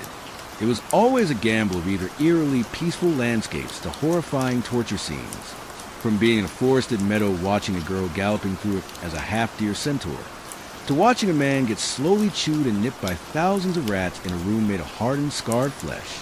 I was never the one experiencing it. Rather, I was watching someone else experience it. I never wanted to share my dreams, since the last time I got a talking to with my school counselor and parents. When I went on the CPAP machine, my dreams changed. I was no longer suddenly appearing in a place. Rather, I was floating in space. Surrounding me were thousands of stars, each the size of a baseball, stretching infinitely. When I first saw it, I was in awe. I urged myself forward and swam through the sea of stars. And then I accidentally hit one of them. The star grew until it fully encompassed me. I landed on the ground and ended up in a field of sunflowers, tall enough where the heads reached my shoulders. As I wandered around, I found a clearing with a woman laying down on a soft futon. She looked up from the shadow I casted and had a genuine look of confusion. "Who are you?" she yelled. This was the first time anyone had ever noticed my presence, so I was scared. I ran back and broke through the fields of sunflowers until I ended up back into the ocean of stars. Then the alarm woke me up. I started exploring the space every time I slept, exploring at least 2 stars a night. It was the same as the dreams I always dreamt, a 50% chance of being either a nightmare or a dream. I once saw a man on a treadmill running while having to peel his bloodied feet from the track, as it was constantly melding into it. Stuff like that. I always thought that I was ending up in the dreams and nightmares of others, that they would soon wake up like me. One night, I ended up in a dream of a small girl, around 6. It was a birthday party in the backyard with balloons and a big plastic table with a huge 5-tiered chocolate cake and a spread of food all around it. Spaghetti, barbecue sticks, fried chicken, kids' party stuff. The one thing that creeped me out was that everybody else at the party had no face. The children and the adults all had hair and clothes, but their face was completely blank, and they were only standing and staring at the girl. The girl had light brown hair and a heavy splash of freckles. She was stuffing her face with cake and chicken. She had bright green eyes. When she saw me, she babbled with excitement and grabbed my hand to join her. I didn't want to stay, but she got a handful of cake, as big as she could, and stuffed it in my hand. I stayed and ate with her. They didn't taste like anything, so she enjoyed it more than me. Then I woke up. At work, I saw the picture of the girl on the screen. She had been dead for 6 months. Her body was found in the basement with 2 others. I stared at her green eyes in the blurry photograph. A picture taken on her birthday, with chocolate cake splattered across her freckled face. From then on, I tried talking to those I visited, those in peaceful places at least, and I confirmed my theory. They were dead, some for longer than others. One old man in a mushroom cottage didn't have a last name, calling himself Robin's son. For a while I accepted this. I stopped trying to find their obituaries. There was nothing I could do. They were stuck in their little realms in either total bliss or total despair. All I could ever do was come in and chat with them. All the people in their calm realms were very friendly and kind. They shared coffee, teas, meals, all things that I couldn't taste but enjoyed nonetheless. I asked about when they were alive. They wouldn't remember. They knew their name, but that was about it. I guess I understood why. It's easier to be happier when you don't know what you're missing. On one of my travels, I ended up in a flat, foggy place. The floor was purely concrete, and the sky was pitch black. Walking through it, I found a boy sleeping on a bed. He had long hair, spread across the pillow, but I couldn't see his face. When I called him, he wouldn't wake up, so I left. At work, I saw what might be him. He was missing, a 16-year-old boy with long hair. I knew I had to help, at least try to find where he was last. I searched the stars. I never tried to visit a place twice, but I had to this time. It took 2 nights, searching through every star as quickly as possible, until I found him again in the dark, foggy realm. I ran up to him and shook him awake. I shouted at him, "Do you remember where you were before you came here?" He was groggy. He didn't want to wake up, but I kept on shaking him until he sat up on the bed. I asked his name and where he lived. It was the same as the news coverage, but when I asked where he was before he came there, he drew a blank. I stayed with him for as long as possible, trying to retrace his steps. He remembered he was going to be a senior. He was bullied, and that he wanted to disappear. He wandered around town, and that was when his memory stopped. I feared for the worst, so I asked him where he usually liked to hang out. He said at the bridge at the edge of town, above a river. When I woke up, I went to the phone and called, saying he might be at the river. I hung up before they could ask who I was and waited for news. That night they found him. His body moved downstream and was found in another town. I tried helping more, but the most I got was where they were last. It didn't help with kidnapping cases. At some point, I didn't want to go to sleep. I didn't want to float around knowing that I was only helping to find their bodies, and that I couldn't help them any further than that. At one point, I accidentally fell asleep without the CPAP machine, and I ended up in that little girl's heaven again. She was running around with the faceless kids, playing a game of tag. Soon she found me and asked me to join her. We played around for a while, eating barbecue and fried chicken, until I woke up again.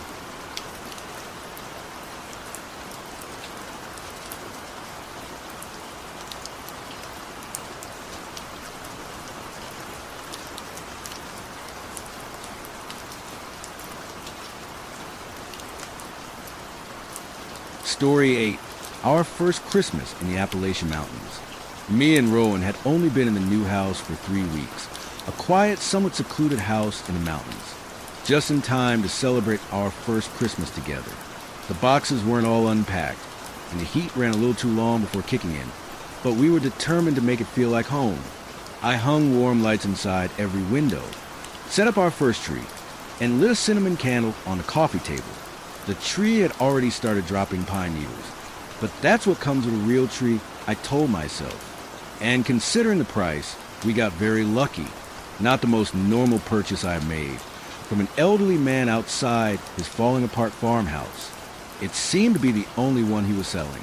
But considering it was a week from Christmas, I happily took it off his hands. "Cozy," Rowan said. "Almost," I replied, rubbing my arms. "It's colder tonight." Rowan nodded, glancing toward the hallway. "Yeah, feels like a draft." I didn't mention that I thought she saw something move there, just a small shape low to ground, like someone crouched too close to the floor, a trick of the lights. I told myself. We spent the evening watching Christmas movies, but neither of us could fully relax. I kept feeling watched from the kitchen doorway. I didn't see anything, never long enough to be sure, but every time I turned my head, I caught the tail end of motion, just slipping out of sight. We went to bed early. The house felt too busy.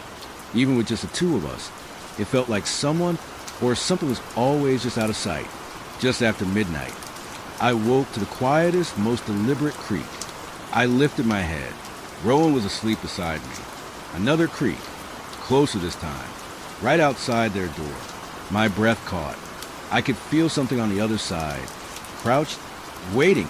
I didn't dare wake Rowan. Any movement felt like an invitation. Eventually, the pressure faded, and the sense of being watched slipped away. I eventually fell asleep to the sound of the wind, telling myself it had only been the house settling. Morning came.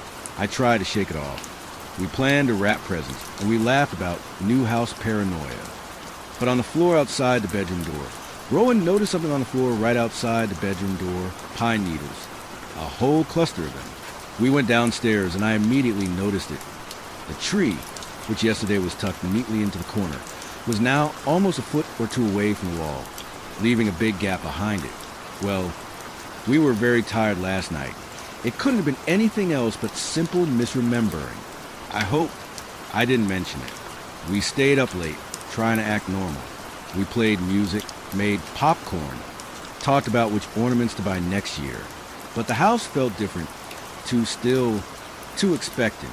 Sometime around midnight, the lights flickered.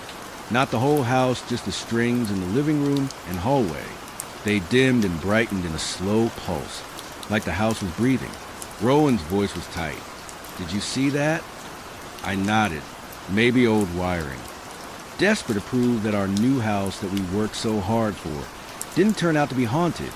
"Maybe," Rowan said, but he was staring at the dark corner behind the tree, just to the right of where I was sat, just out of him peripheral.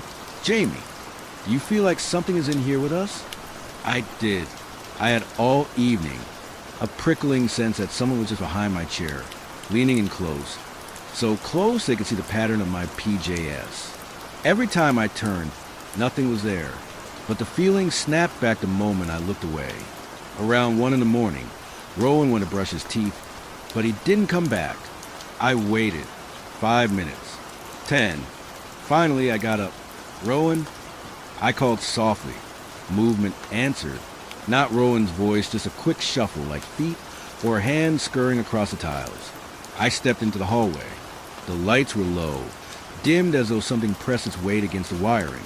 The bathroom door was open. Inside, Rowan stood frozen to sink, toothbrush in hand, eyes locked on the mirror. I followed his gaze. There was nothing in the reflection behind Rowan, but the ceiling above the doorway looked wrong, just a shade darker than it should be, like something was pressed flat against it. Clinging there, had angled down watching Rowan from above, trying to be out of sight, almost afraid of being seen. I blinked. The dark patch dissolved, retreating fast into the corner where the light didn't quite reach. Rowan whispered, "We need to leave." We packed nothing, just grabbed coats and headed for the front door. But as we reached the living room, we stopped dead. The tree was no longer upright, it was bent, almost bowed. Its top angled down as if something heavy had been perched on it. Pine needles, far too many to make sense, were scattered across the floor in a trail leading to the hallway. I swallowed hard. Go. Now. We moved fast. Rowan reached for the door, but it opened before they touched it. We ran out the house, and didn't stop running until we reached the car. Breathing rapid and shallow, he reversed out, swerving and setting off down the road. Rowan tore down the icy road, hand shaking, headlights slicing through the dark. I pressed a hand to her chest, trying to breathe. "We're almost out," Rowan whispered. "We're almost." A sudden chill swept through the car, not from outside, but from the back seat. I felt a gentle brush of cold air, like something had leaned close. Rowan noticed this, and dared to look in the rear view mirror. "Jamie, do not turn around." My breath caught in my throat, and I knew what was before I saw it. It was the creature. It had followed them. I saw it clearly now, almost under a spotlight with each passing streetlight. It was curled up on their back seat. Its head slowly looked up to make eye contact, and I screamed. Rowan swerved in a panic, and the car skidded into a soft snowbank at the edge of the woods. The impact was mild, just enough to shake loose a dusting of snow from the branches overhead. Me and Rowan were slightly dazed, but shared a quick glance with each other before turning our heads to see into the back seat. The creature wasn't curled up now. It sat upright, its long, wooden limbs folded neatly. Pine needles drifted from its twig-like hair. Its dark eyes weren't hungry, just ancient, watching. I gasped, but the creature didn't move. We both winced and prepared for an attack of some sort. Our hearts ripped out or even our heads are moved. We just hoped it would be quick. But almost a minute passed, and we still had our heads. A small noise made us open our eyes. The creature lifted one hand and pointed out the window. I cautiously followed the gesture. An old, half-rotted sign stood crooked in the snow. Guardians of the rooted hill. Honor the wood. Respect the tree taken. Rowan whispered. Guardians? I froze, and then it hit me. The Christmas tree, I murmured. The one from the old farm estate. This is where we got it from. The old man said it was from special land. We thought they meant organic. Rowan swallowed. You think it was cut from here? The creature blinked once, slowly, like a nod. Then it pressed one twig finger gently to its own chest and motioned to the land they had gotten the tree from. I felt my stomach twist. It was part of them.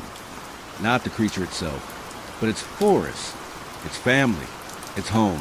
The creature blinked softly, and my eyes softened. Rowan's grip on the wheel loosened. We had been running from something we never tried to understand. It never even tried to hurt us, or even scare us. In fact, it tried to do the opposite, tried to stay out of sight. It was us always looking for in the corner of our eyes. I turned fully toward the creature. You followed us because the tree is a part of you? The creature nodded. Rowan's voice cracked. And now we are your guardians, he said as a statement more than a question. The creature seemed to become less terrifying by the second. A warmth spread through the car, not heat, but relief. The oppressive fear lifted, replaced with something calmer, older, rooted. I reached out a trembling hand. The creature leaned forward and very gently touched my fingers with its wooden ones. Its touch was cold, but not frightening. A thank you, or a greeting. Rowan exhaled. We took it without meaning harm. We didn't know. The creature tilted its head, as if listening, and then pointed back down the snowy road toward their home. I smiled sympathetically. The creature's eyes glowed faintly, like embers warming in the dark, and its face began to look more human. I saw a movement in the back window, and tried to focus my eyes. Figures emerged from the trees, dozens of them, not menacing, just watching, curious, hopeful. Their shapes were gentle, like a stray kitten approaching a human for the first time. I looked at my husband, and we smiled. Rowan placed a hand on my knee. Let's go home, he whispered.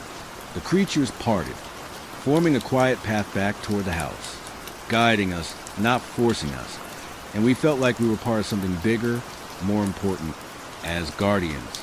I wonder how many of them were out there. Me and Rowan stepped out into the snow, hands intertwined, the creature padding beside us like a silent guardian of its own. And for the first time, the night didn't feel cold. All three of us finally felt safe.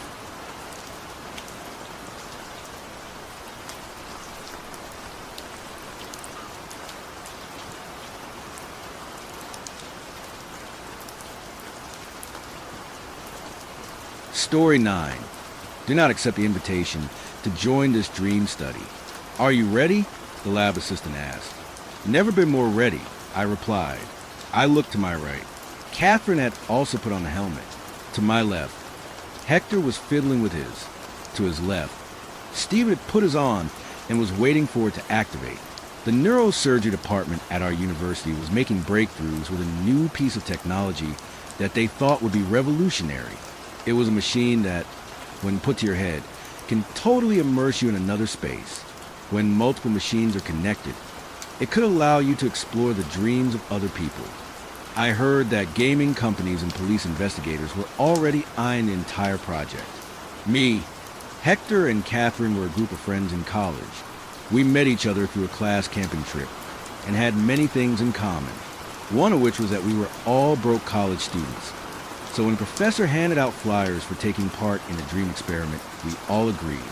I meant $300 for half a day's worth of lying around on some brain machine? Easy money. At least that was what I thought.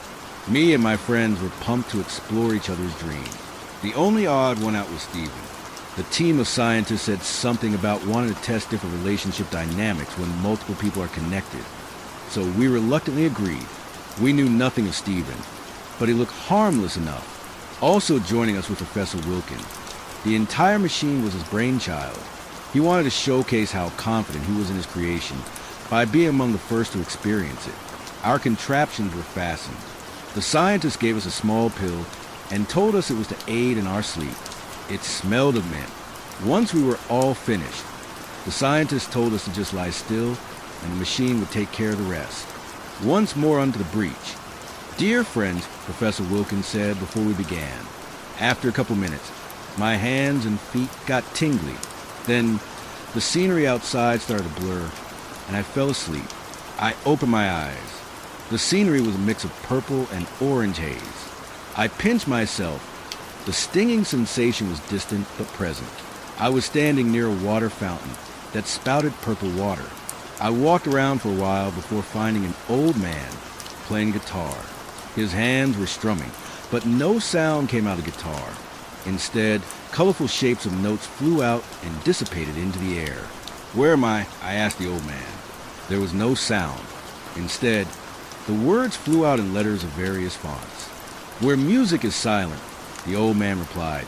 The word music, turning all sorts of different colors. I left the old man and searched around. Soon, I found Hector. He was watching a team of mermaids near a purple lake, singing out their notes, the shapes of their notes round and long. I patted him on the back. He turned back and put a finger across his mouth in a shrill motion. I asked him anyway whose dream he thought this belonged to. He turned back and said, "Isn't it obvious it's Catherine's?" And he pointed toward the middle of the mermaid group. Catherine was sitting there, singing and brushing her hair. In real life, she was a brunette, but in this dream, her hair was scarlet red. The words flying over our heads alarmed the group of mermaids, and they dove underwater. Catherine saw us, and her fish lower body turned to legs. She walked towards us. "How are you guys finding my dream?" she asked, her words appearing a mix of purple, pink, and orange. "Interesting," me and Hector said in unison, and our words collided before disappearing like a puff of smoke. We walked around for a while before the sky started pulsating. The colors started shifting to a green hue. We found Dr. Wilkin next to a small lake. He was standing on the side, observing something. As we got closer, we realized what was happening. Stephen was beating up a mermaid. He stomped on her fishtail, slapped her face, and touched all over her. The mermaid was still smiling and didn't seem to react to his actions. Seeing us, he stopped. "What the fuck do you think you're doing?" Catherine asked. Her words were red hot. "What do you care? It's not real. Nothing we do inside here is," Stephen answered. He stood up and gave the mermaid a final kick before approaching us. "It's still my dream, you creep," Catherine said. "Why didn't you stop him?" she faced the professor. "I'm strictly here to observe," he answered. His words were plain white. Catherine moved as if to say something. Then a door appeared from nowhere. It was just like a regular wooden door, except it had no handle. The door opened. "You guys coming?" Stephen asked and walked in first.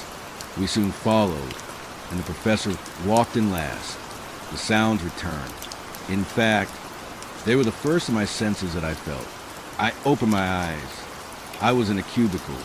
Surrounding me are the sounds of keyboards and mice, clicking away in a constant drum. The colors drained away. Everything was black and white and drab gray. I stood up and looked over the panels. All around me were cubicles. As far as the eye could see, the people were all wearing short-sleeved shirts, black pants and gray ties. They all had the same hairstyle, but none of them had a face.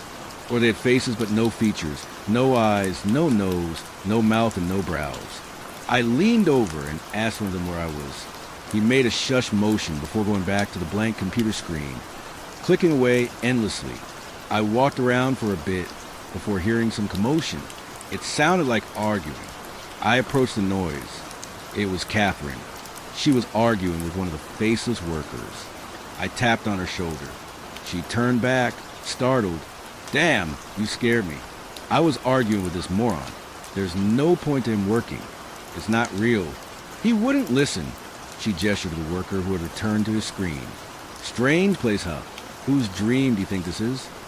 "Let me see." Endlessly repetitive work. Boring desk job. Colorless world. Pretty sure it's Hector's dream. Where is he anyway? How can someone's dream be so boring? Guessing this is more of a nightmare. "Come on, let's find him." I told her. We soon found Stephen. He was once again beating on someone, a worker this time, smashing up his computer, using the keyboard to hit him in the face and cursing him out. What's his problem? Will this guy just destroy everything wherever we go? Catherine asked me. I shrugged. Stephen was a riddle. None of us knew anything about him, save for Professor Wilkin. My guess was that they chose a violent man to see how we would react to him in our dreams. On seeing us, Stephen gave the worker one final punch and stood up. Hey! Found a guy, but he's busy, he said, and gestured to a direction with four long lines of people all converging on one point. We skipped through the line and received boos and yells from the workers in line. When we arrived at Hector's cubicle, he was typing away at his keyboard, his fingers punching the key like he was angry. He seemed like he was filling out a form on the computer screen. As soon as he was done with one form, the people at the top of the line soon gave him four more. The pile at his desk grew so tall that it touched the ceiling, but Hector wasn't done typing. Besides him, Professor Wilkin was again observing without saying anything. His eyes followed Hector's movements. We arrived. I tapped Hector on the shoulder. He didn't react. Catherine did the same thing. Still no reaction. He was typing away. His eyes focused on the computer screen. Gotta finish the forms, he muttered. At that moment, Stephen jumped in and kicked the computer screen to pieces. Hector snapped out of what he was doing and looked at us. He looked terrified. Oh my God! Thank you for getting me out of that. He told Stephen and even shook his hand. Stephen gave us a self-assured look, as if taunting us as violence actually helped. Soon, another door opened. This one was made of old with a finish full of scratches. We followed the door, and as always, Professor Wilkin was last. I opened my eyes. I was lying in a child's bunk bed. I felt small. Somehow, I fitted into the mini bed. I put my hand in front of me. My fingers were small and tubby. I was definitely a child again. Hey, anyone else here? A voice rang out. It was Hector's. What was strange was that the voice sounded adult-like. I'm here, I answered with my own voice, feeling the treble and the bass ringing. Yep, no doubt about it. I was a child with the voice of an adult. Where the hell are we? Hector asked. I looked around. We were in what looked like a regular child's bedroom. There was a wardrobe, a bookcase, a desk, some posters of Paul Bunyan, and one that reads, American Tall Tales, Paul Bunyan, with an image of him carrying a deer on his shoulder. I jumped down from the bunk bed. Hector rose up from the bed beneath mine. He had short hair that looked like they were beginning to turn brown. On seeing each other, we broke out laughing. I guess seeing tiny versions of ourselves was an unintended side effect of the dream machine. Soon, Catherine walked in. Her hair had reached a bit below her ears. She wore a yellow dress. We laughed at each other for a while. Steve, you home? A harsh voice called from downstairs. No one answered. Steve, where are you? Don't let me come up there, boy. The harsh voice repeated. The sound slurred. It sounded like whoever said it was 3 sheets to the wind. We heard sniffles. It came from the wardrobe. Catherine opened it. Inside it was a boy. I realized it was Stephen, though with confidence he was gone. He was cupping his hands to his face and crying. Stephen, is that your father calling you? I asked him. His hands were still cupping his face and started shaking. Stepfather, he replied. Stephen, goddamn it, you dumbass. You forgot to mow the lawn again. The voice was closer and closer. The sound of feet striking the wooden stairs reverberated throughout the room and made Stephen jump. The door sprang open. A man walked in. He was a mountain of meat, wearing jeans with a belt and a checkered shirt. His beard was thick and smelled of alcohol. He looked just like Paul Bunyan. To us, the man looked like a giant. He pushed through us all and looked around the room. There were sniffles again. The man turned to the wardrobe and found Stephen, who cried louder. In the commotion, I realized that right behind the man was Professor Wilkin. He was still an adult. What did I tell you? You mowed the goddamn lawn when I told you to. You disobeyed. Do you know what that means? Stephen's stepfather asked and took off his belt. Stephen put up his arms to cover his head. We moved to stop him, but he pushed us away like toys with just a simple wave of his arm. Then he started hitting Stephen. Swish, whack, swish, whack. The sounds were crisp and clear. The man brought up the belt, holding the buckle. Then he brought it down.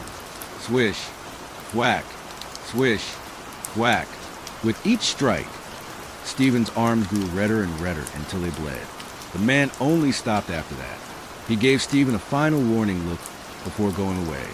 Stephen got up and got out a wardrobe. "I'm so sorry," Catherine said. "It's nothing," Stephen replied. We stood around for a good while. Then another door opened. Catherine turned to Stephen and asked him before we entered, "I know it's awful to ask, but why did you dream of mermaid when your stepfather was hitting you?" "What do you mean?" "I'm not thinking about some girly mermaid in my dream, because I saw them in the other room," Catherine replied. At this, Professor Wilkins' face darkened. "Are you absolutely sure that you saw a mermaid, like the ones in your dream?" the professor asked. "Pretty sure, yeah." "Then maybe the spillover effect happened." Professor Wilkins sounded serious. "What's the spillover effect?" I asked him. "It's only a theory, but it's when dreams spill over and start affecting each other."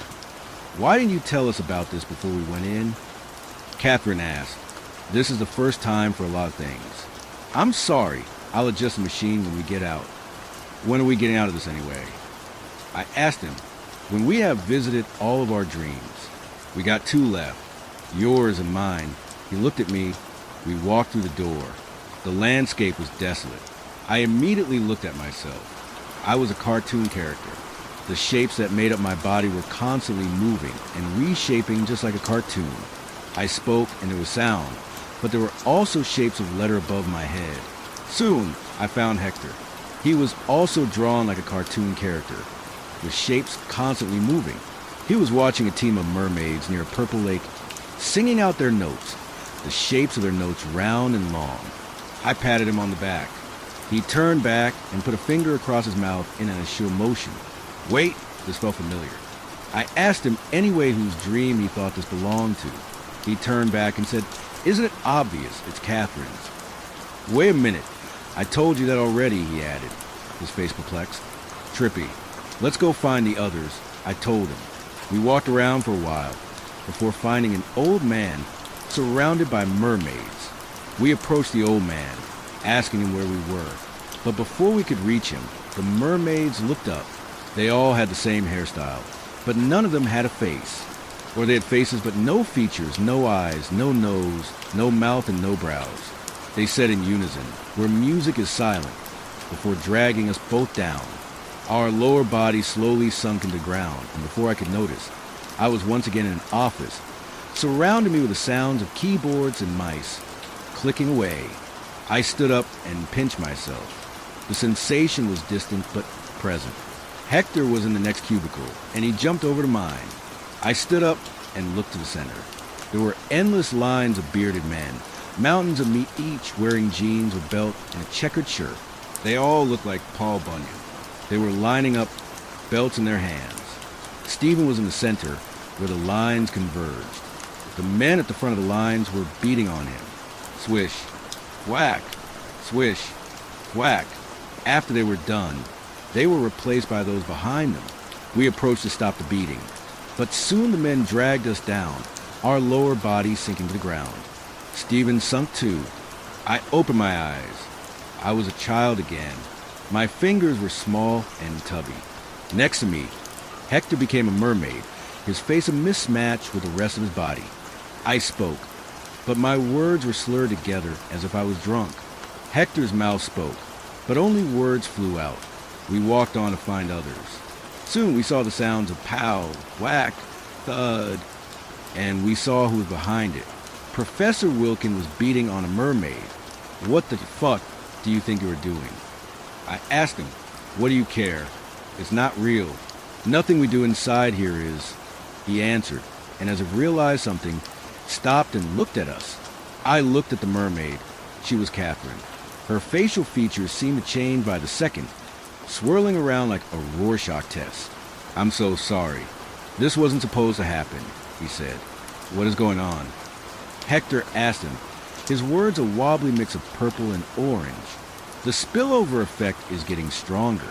The dreams have mixed with each other. If the effect is strong enough, we could experience dreams within dreams. There's no telling when we will get out, he added. Okay, this is really freaking me out, I said to them. No one replied. We stood there for a while before another door opened. Behind the door was a tunnel. The tunnel was made up of endless doors.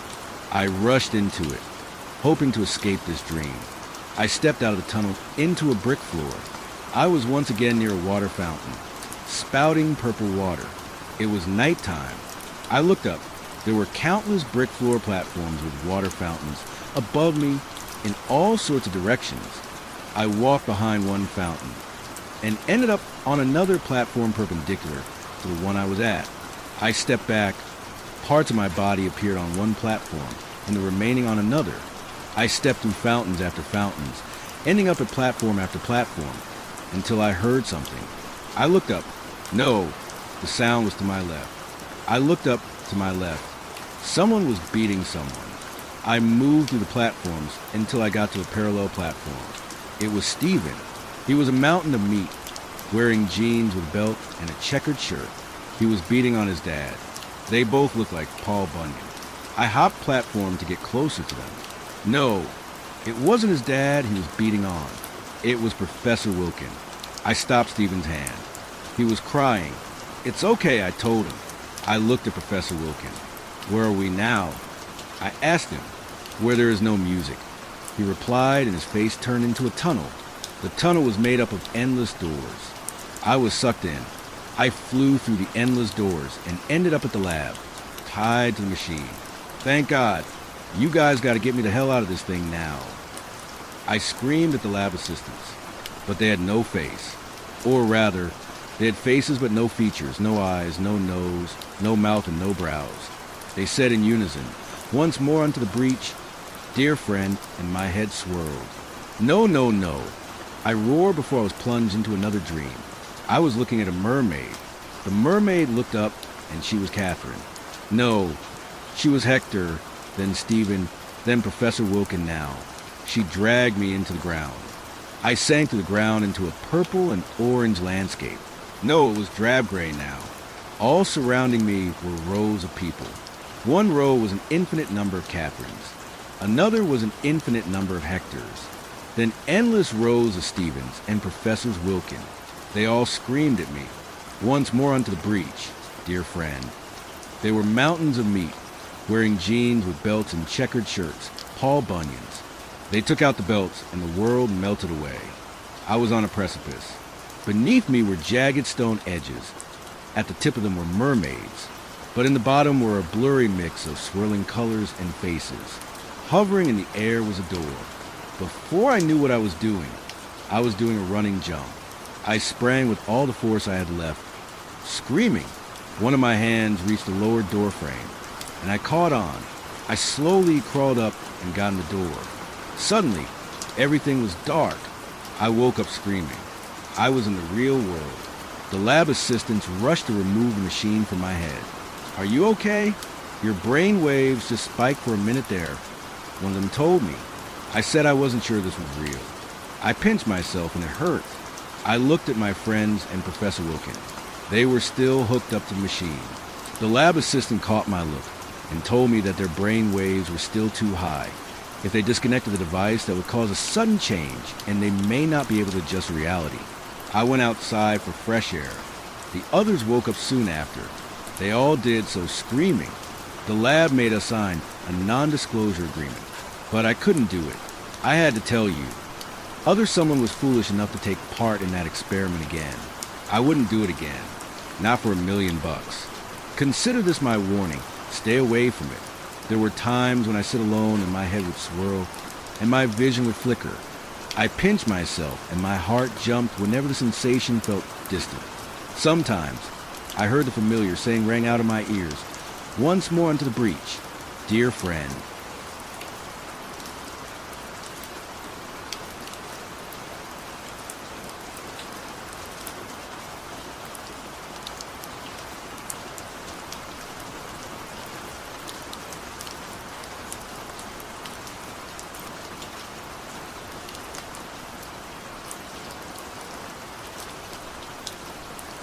Story 10, Theophobia.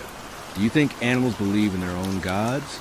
I stared at those words on my computer screen until they blurred. It was past midnight.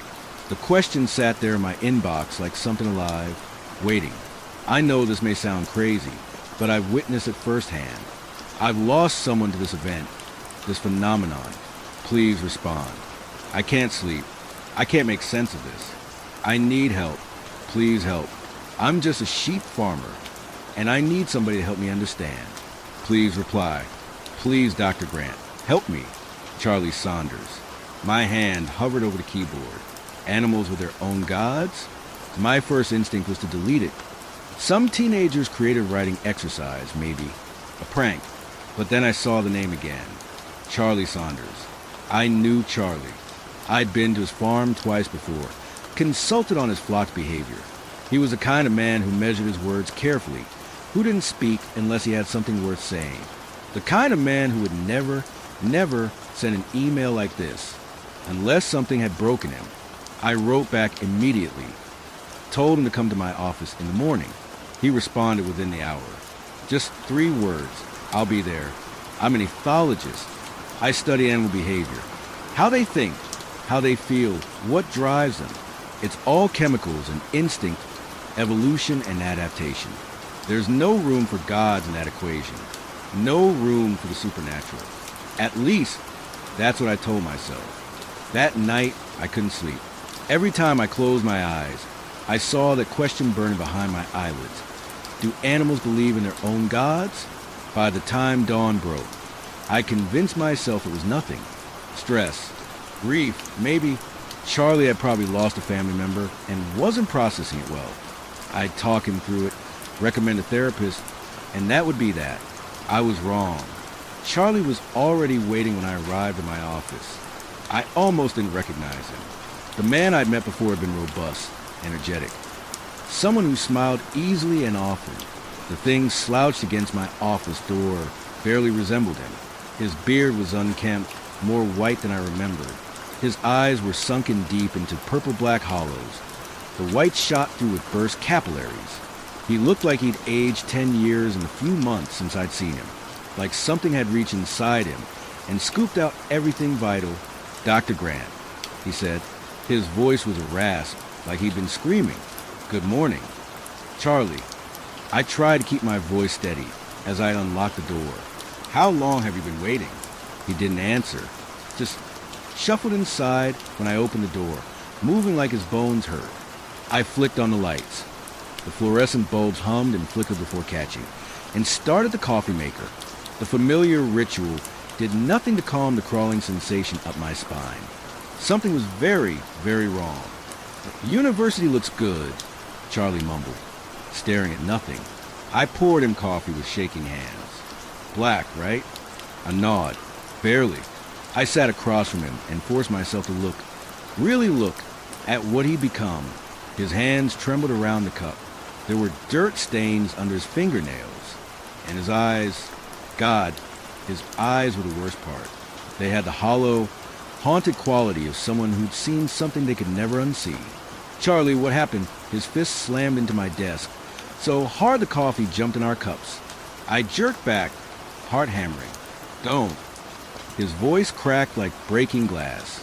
Don't interrupt me. Please, Dr. Grant. I've told this story to everyone. The police thought I was insane. The reporters laughed.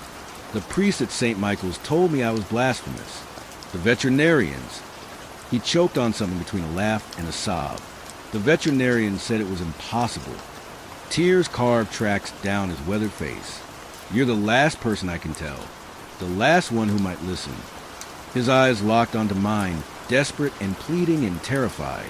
So I'm begging you, Dr. Grant, don't say a word. Don't tell me I'm crazy. Don't tell me what I saw wasn't real. He leaned forward, and I caught the smell of unwashed clothes, of earth, of something else. Something rotten and organic that made my stomach turn. Just listen, he whispered. Listen to what the sheep did. The fluorescent lights flickered again. A month ago, Charlie began, his voice hollow, I went to a livestock auction. Needed more sheep for farm. He wrapped both hands around the coffee cup, like it was the only solid thing left in the world. I had enough money to buy a few, maybe 5 or 6 at market price. But then I saw this man. Charlie's eyes went distant, seeing something I couldn't. He looked almost as miserable as I do now, hollow, like something had already eaten him from the inside out. He had a small flock, 12 sheep, and the price... Charlie laughed, but there was no humor in it. The price was criminal. He was practically giving them away. I should have known. I should have known something was wrong when I saw how happy he looked. No, not happy. Relieved, like he'd just shrugged off a curse. His hands tightened on the cup until his knuckles went white.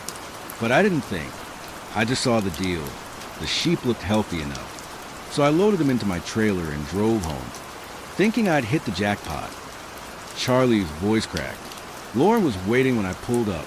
My wife. She was surprised I was back so early. Goodness, Chuck. She said, "How much did all that cost?"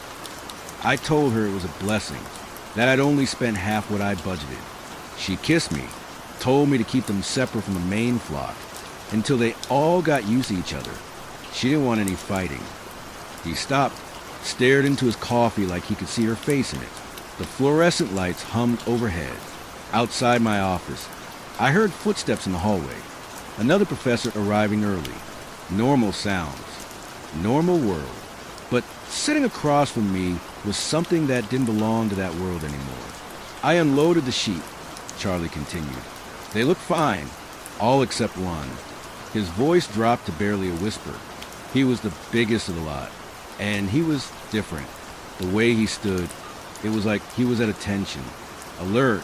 The others meandered like sheep do, but not him. He walked with purpose, like he knew exactly where he was going and what he was doing. And the rest, Charlie swallowed hard. The rest followed him, watched him. They didn't act like normal sheep, but I figured it was just the stress of new environment, new home. They'd settle in. He looked up at me, and I saw something break behind his eyes. I was wrong. The coffee maker gurgled behind me. The sound obscenely loud in the silence. At first, everything seemed fine. Then a week passed and it started. His breathing quickened. I woke up one night to a sound I'd never heard before. It wasn't a normal bleat. It was harmonizing, like a hymn. Multiple voices finding the same note, the same rhythm. My skin prickled. I thought it was coyotes at first, or maybe someone stealing from the pens. So I grabbed my shotgun and my boots and went out the back door. Charlie's eyes were unfocused now, lost in the memory.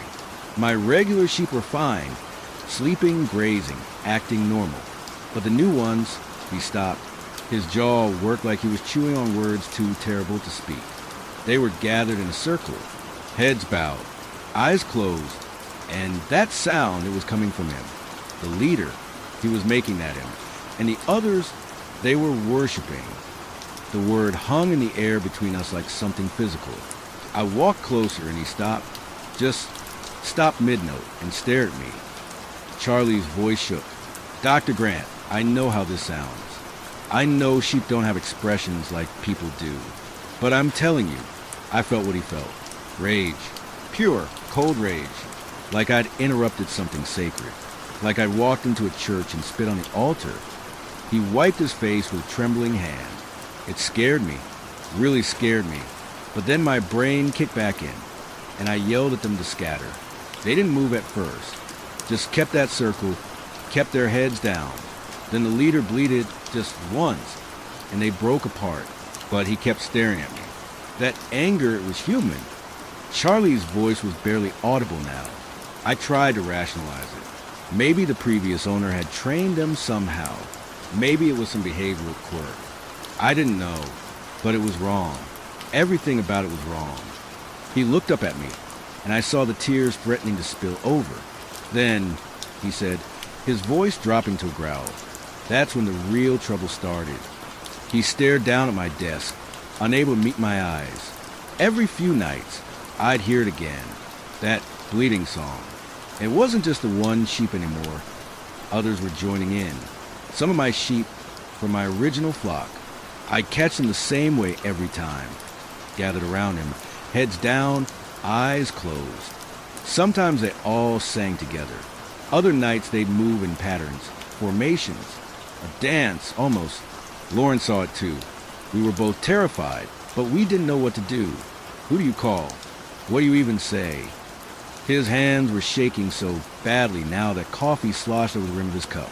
After 3 weeks of this, I dug out the paperwork from the auction, found the seller's number, and called it. He laughed bitterly. It was disconnected, didn't exist. So I tried looking up the man's name, his address, anything. Charlie looked up at me, his face a mask of despair. Nothing, not a damn thing. It was like he'd never existed at all, like he'd sold me those sheep and then vanished off the face of the earth. The fluorescent lights flickered again. Or maybe, Charlie whispered, he was just running from the same thing I should have run from. Charlie's voice dropped to barely a whisper. One day, I went out to the grazing fields. That's when I saw it. He stared at his hands like they belonged to someone else. There was an impression in the ground. At first, I thought my eyes were playing tricks, that my brain was conjuring patterns from nothing. But no, he shook his head slowly. It was a perfect circle. And inside, symbols. Symbols I'd never seen before. Not in any book, not in any language I knew. The office felt smaller suddenly, colder. Something had changed. The whole farm had this weight to it, like the air itself was pressing down, like something vast and terrible was unfolding right beneath my feet, and I was too small, too stupid to understand it. He stopped, drew in a shuddering breath, tried to gather the pieces of himself that were falling apart. I realized I hadn't touched my coffee. The cup had gone cold in my hands. Everything Charlie was saying sounded impossible, fantastical, like some fever dream or elaborate hoax. But the man across from me wasn't lying. Whatever he'd seen, whatever he believed he'd seen, had destroyed him. Charlie paused, his fingers tracing the rim of his coffee cup. I should have paid more attention to Lauren, should have seen the signs. His voice cracked, but I was so focused on those damned sheep, I didn't notice what was happening to my wife. He drew a shuddering breath. It started about a week after I brought them home. Lauren complained of headaches, said they came on suddenly, like something was pressing against the inside of her skull. She'd never had migraines before. I told her to see a doctor, but she kept putting it off, said they always pass eventually. Charlie's eyes went distant. Then I started finding her at the bedroom window, middle of the night, just staring out at the fields, at the pens. The first time, I asked her what she was doing. She didn't answer at first, just kept staring. When I touched her shoulder, she turned to me with this dreamy expression and said, "The singing is so beautiful, Chuck." His hands trembled. I hadn't heard anything. Told her she must have been dreaming. She just smiled this empty, faraway smile and came back to bed. But it kept happening. 3 or 4 times a week. Always at the window. Always listening to something I couldn't hear. He leaned forward. She started humming. These strange, droning notes. Nothing I recognized. She'd do it while cooking, while folding laundry. When I pointed it out, she looked confused, like she didn't even know she was doing it. The headaches got worse too. She'd stop mid-sentence sometimes, freeze up, stare at nothing. Then she'd blink and come back. But she'd have tears on her face. Or she'd be smiling.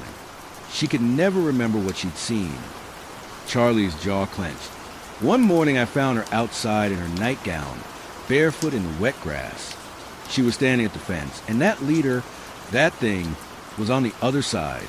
Just the two of them, staring at each other, and she was humming that melody again. His voice dropped. I called out to her. She turned. Her eyes were empty, glassy, like she was looking through me at something else. But then she blinked, and suddenly she was confused, frightened. "Chuck," she said, "what am I doing out here?" She didn't remember walking outside. Didn't remember any of it. He pressed his palms against his eyes. It went on like that for 2 weeks. The humming, the staring, the headaches. She'd black out sometimes, just collapse and clutch her head, saying something was trying to push its way inside her mind, trying to show her something. Charlie looked up at me, his face twisted with anguish. Then, 3 days ago, she had a moment of clarity, a real moment. I came home from checking the fences and found her in the kitchen, crying, actually sobbing. She grabbed my arms and looked at me, really looked at me, and I saw my Lauren again, the real her. His voice broke. "Chuck, something's wrong with me," she said. "I'm losing time. I'm hearing things. This morning I woke up and found this." She showed me her hands. There was dirt caked under her fingernails. Fresh dirt. I don't remember going outside. I don't remember digging. But I can feel, Chuck, I can feel something calling me. And I'm scared. I'm so scared because part of me wants to answer. Tears welled in Charlie's eyes. She was terrified. Terrified of herself. Of what she was becoming. She begged me to get rid of those sheep. Said we had to do it immediately, that very day. But he choked on the words. I told her we'd do it tomorrow, that I needed to prepare, to figure out where to take them. I thought we had time. I thought one more night wouldn't matter.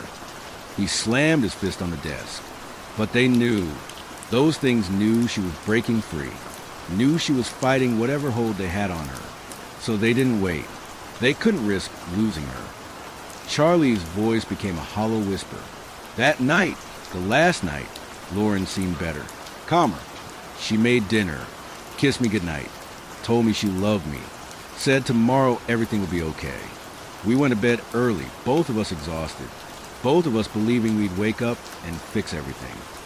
He looked at me with eyes full of horror, but when I woke to that song, she was already gone, already theirs. Whatever small part of her that had fought back that afternoon, it didn't matter anymore. They'd taken her completely. His voice cracked, and I let it happen. I gave them one more night. Fresh tears welled in Charlie's eyes. Then came the night Lauren died. The words hit like a punch to the chest. "Charlie, I'm so..." His hand shot up, cutting me off, his face twisted with something beyond grief, something raw and primal. That night, Lauren and I talked. Really talked. We both had enough. The farm felt wrong. Corrupted. We decided we were getting rid of those sheep. The next morning, we'd load them up, drive them out to the middle of nowhere, and let nature take its course. His voice cracked. I know how that sounds. I know.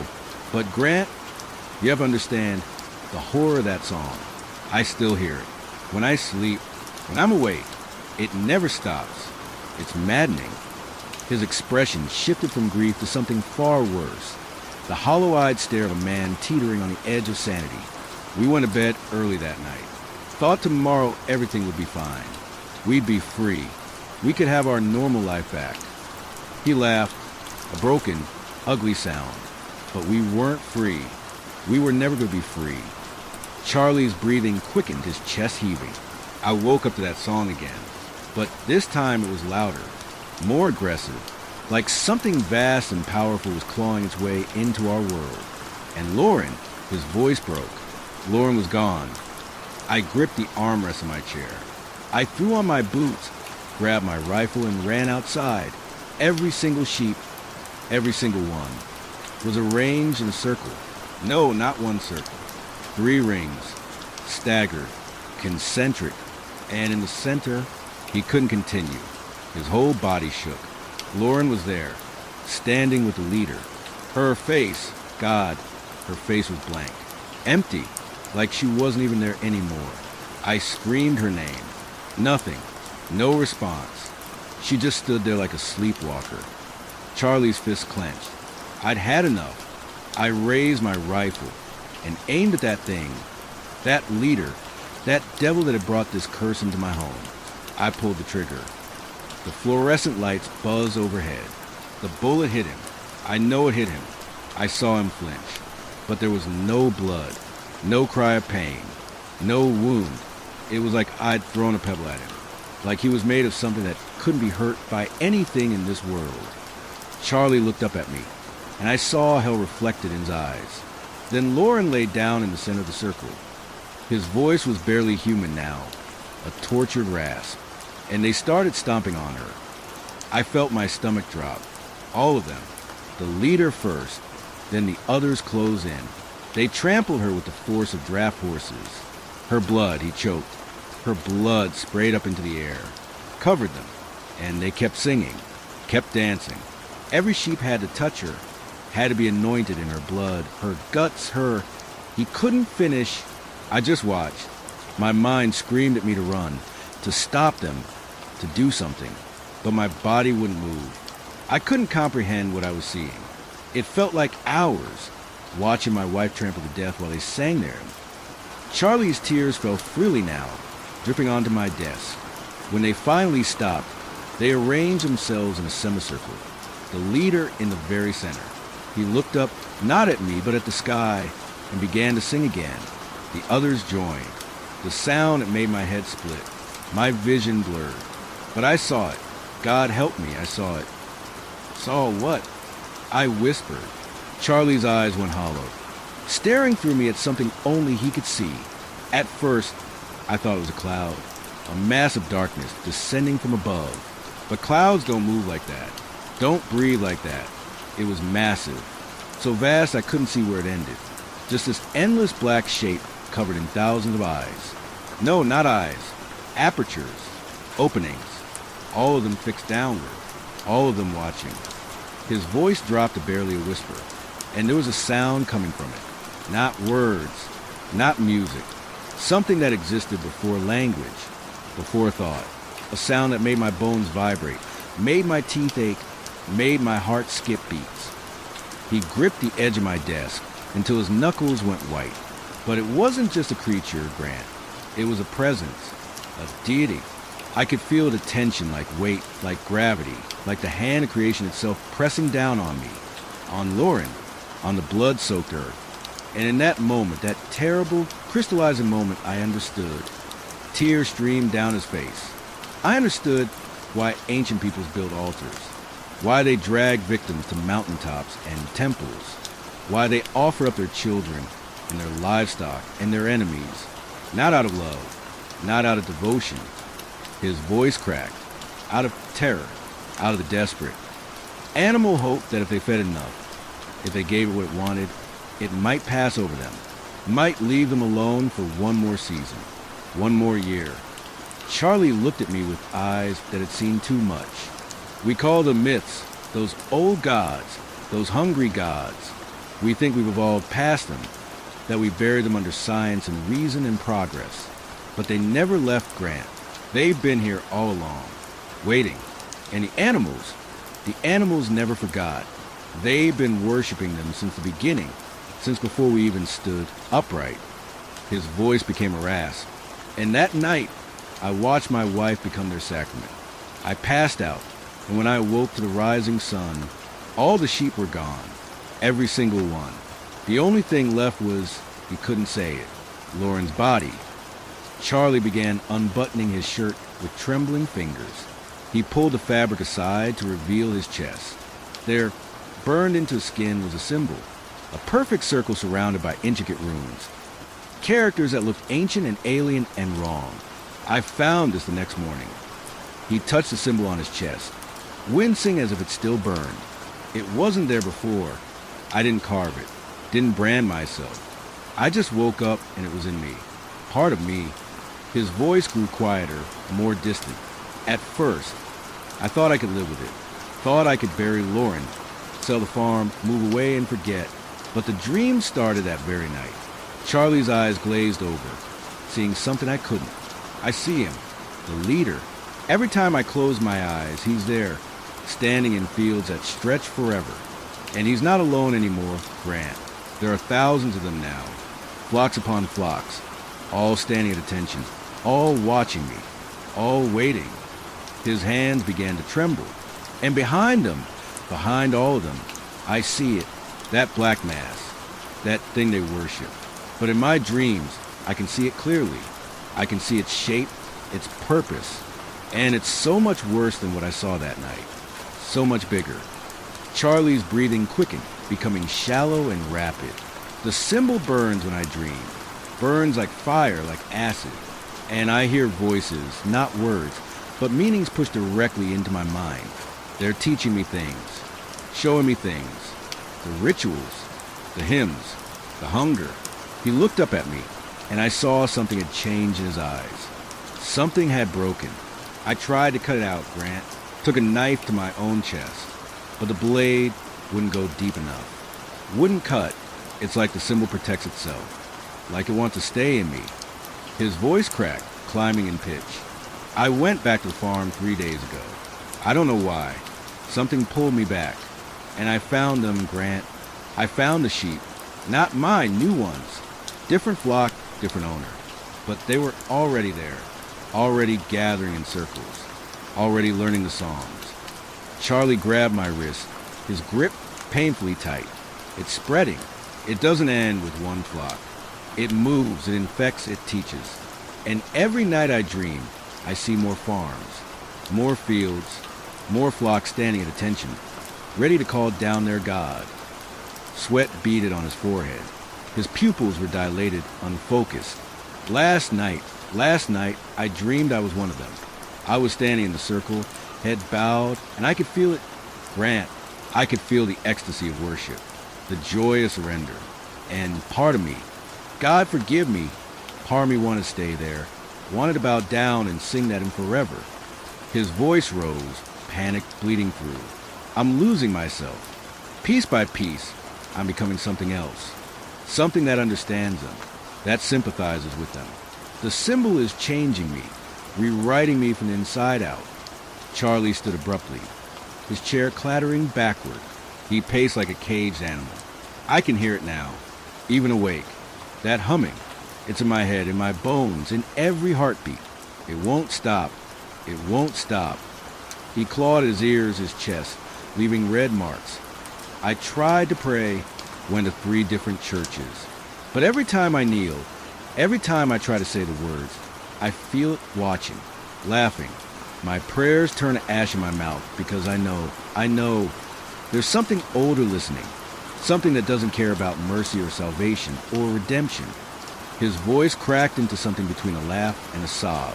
I'm not sleeping anymore. Can't sleep, because every time I close my eyes, I'm back in that field, back in that circle. And Lauren is there, Grant. She's there, but she's not dead. She's standing with them, standing and singing, and she looks happy. Charlie spun to face me, tears streaming down his face. Is she in heaven, Grant? Or is she with them now? Is her soul trapped in that thing's belly, singing hymns for eternity? Tell me, tell me. He slammed both fists on my desk, sending coffee cups flying. I can't make it stop. The burning, the dreams, the knowing, it's teaching me their language, their rituals, their purpose.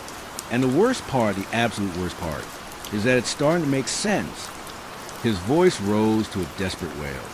Grant, I understand them now. I understand why they worship. I understand what they're building.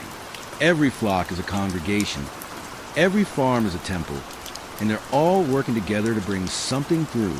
Something vast and hungry and patient. Charlie grabbed my shoulders, shaking me. It's not just sheep, Grant. What if it's all of them? What if every animal, every bird, every insect, every creature we've dismissed as mindless, what if they're all worshiping? What if we're surrounded by tiny churches, by millions of altars we can't see, all calling to gods we never knew existed? His grip tightened painfully. And what if we're next? What if the symbol marks me as the first? What if I'm supposed to teach others? What if that's my purpose now, to spread this to people?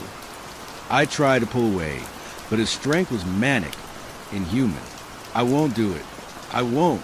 I'd rather die than become their prophet. I'd rather... He stopped suddenly. His eyes went wide, pupils dilating until they were almost entirely black. Oh, God, it's here. It's in the room with us. Charlie, there's nothing. Don't you see it? He screamed, pointing at the empty corner of my office. It's right there. All those eyes, all those mouths. It's been watching this whole time. It's been listening. He released me and staggered backward, clawing at the symbol on his chest. It won't let me go. It won't let me die. I'm its witness, its prophet, and it wanted to spread the word. It wanted me to teach others to see, to hear, to worship. Charlie collapsed to his knees, screaming, a sound of pure anguish and terror that seemed to come from somewhere deeper than his lungs. It was the sound of a soul being torn apart. Grant, help me. Help me. Cut it out. Cut me open and rip it out before it takes everything. Before I become his body convulsed. Blood began trickling from his nose. I lunged for phone, my hand shaking so badly I could barely dial. 911, I need help. My office at the university. Someone's having a medical emergency. The paramedics arrived within minutes, but Charlie was barely conscious by then. He thrashed weakly as they loaded him onto the stretcher, his lips moving soundlessly. As they wheeled him past me, I leaned in and heard him whisper, "It's already too late. The mark is spreading. You touched me. You listened. Now you'll dream too." Then his eyes rolled back and he went still. The police took my statement. I told him about his wife's death, his grief, his obvious mental breakdown. I didn't mention the sheep or the rituals or the symbol. Who would believe me? That afternoon, Detective Morrison called. "Dr. Grant, this is about Charles Saunders. I'm sorry to inform you that he passed away at County General about an hour ago." My blood ran cold. What happened? Massive cerebral aneurysm. The doctor said it was like something burst inside his brain. Multiple vessels, all at once. They'd never seen anything like it. A pause. There's something else. Something strange. "What?" I said in shock. When they were preparing the body, they found burns. Fresh burns all over his torso, his arms, his legs. Symbols, Dr. Grant. Dozens of them. Like someone had branded him repeatedly. But there's no sign of external trauma. It's like they burned from the inside out.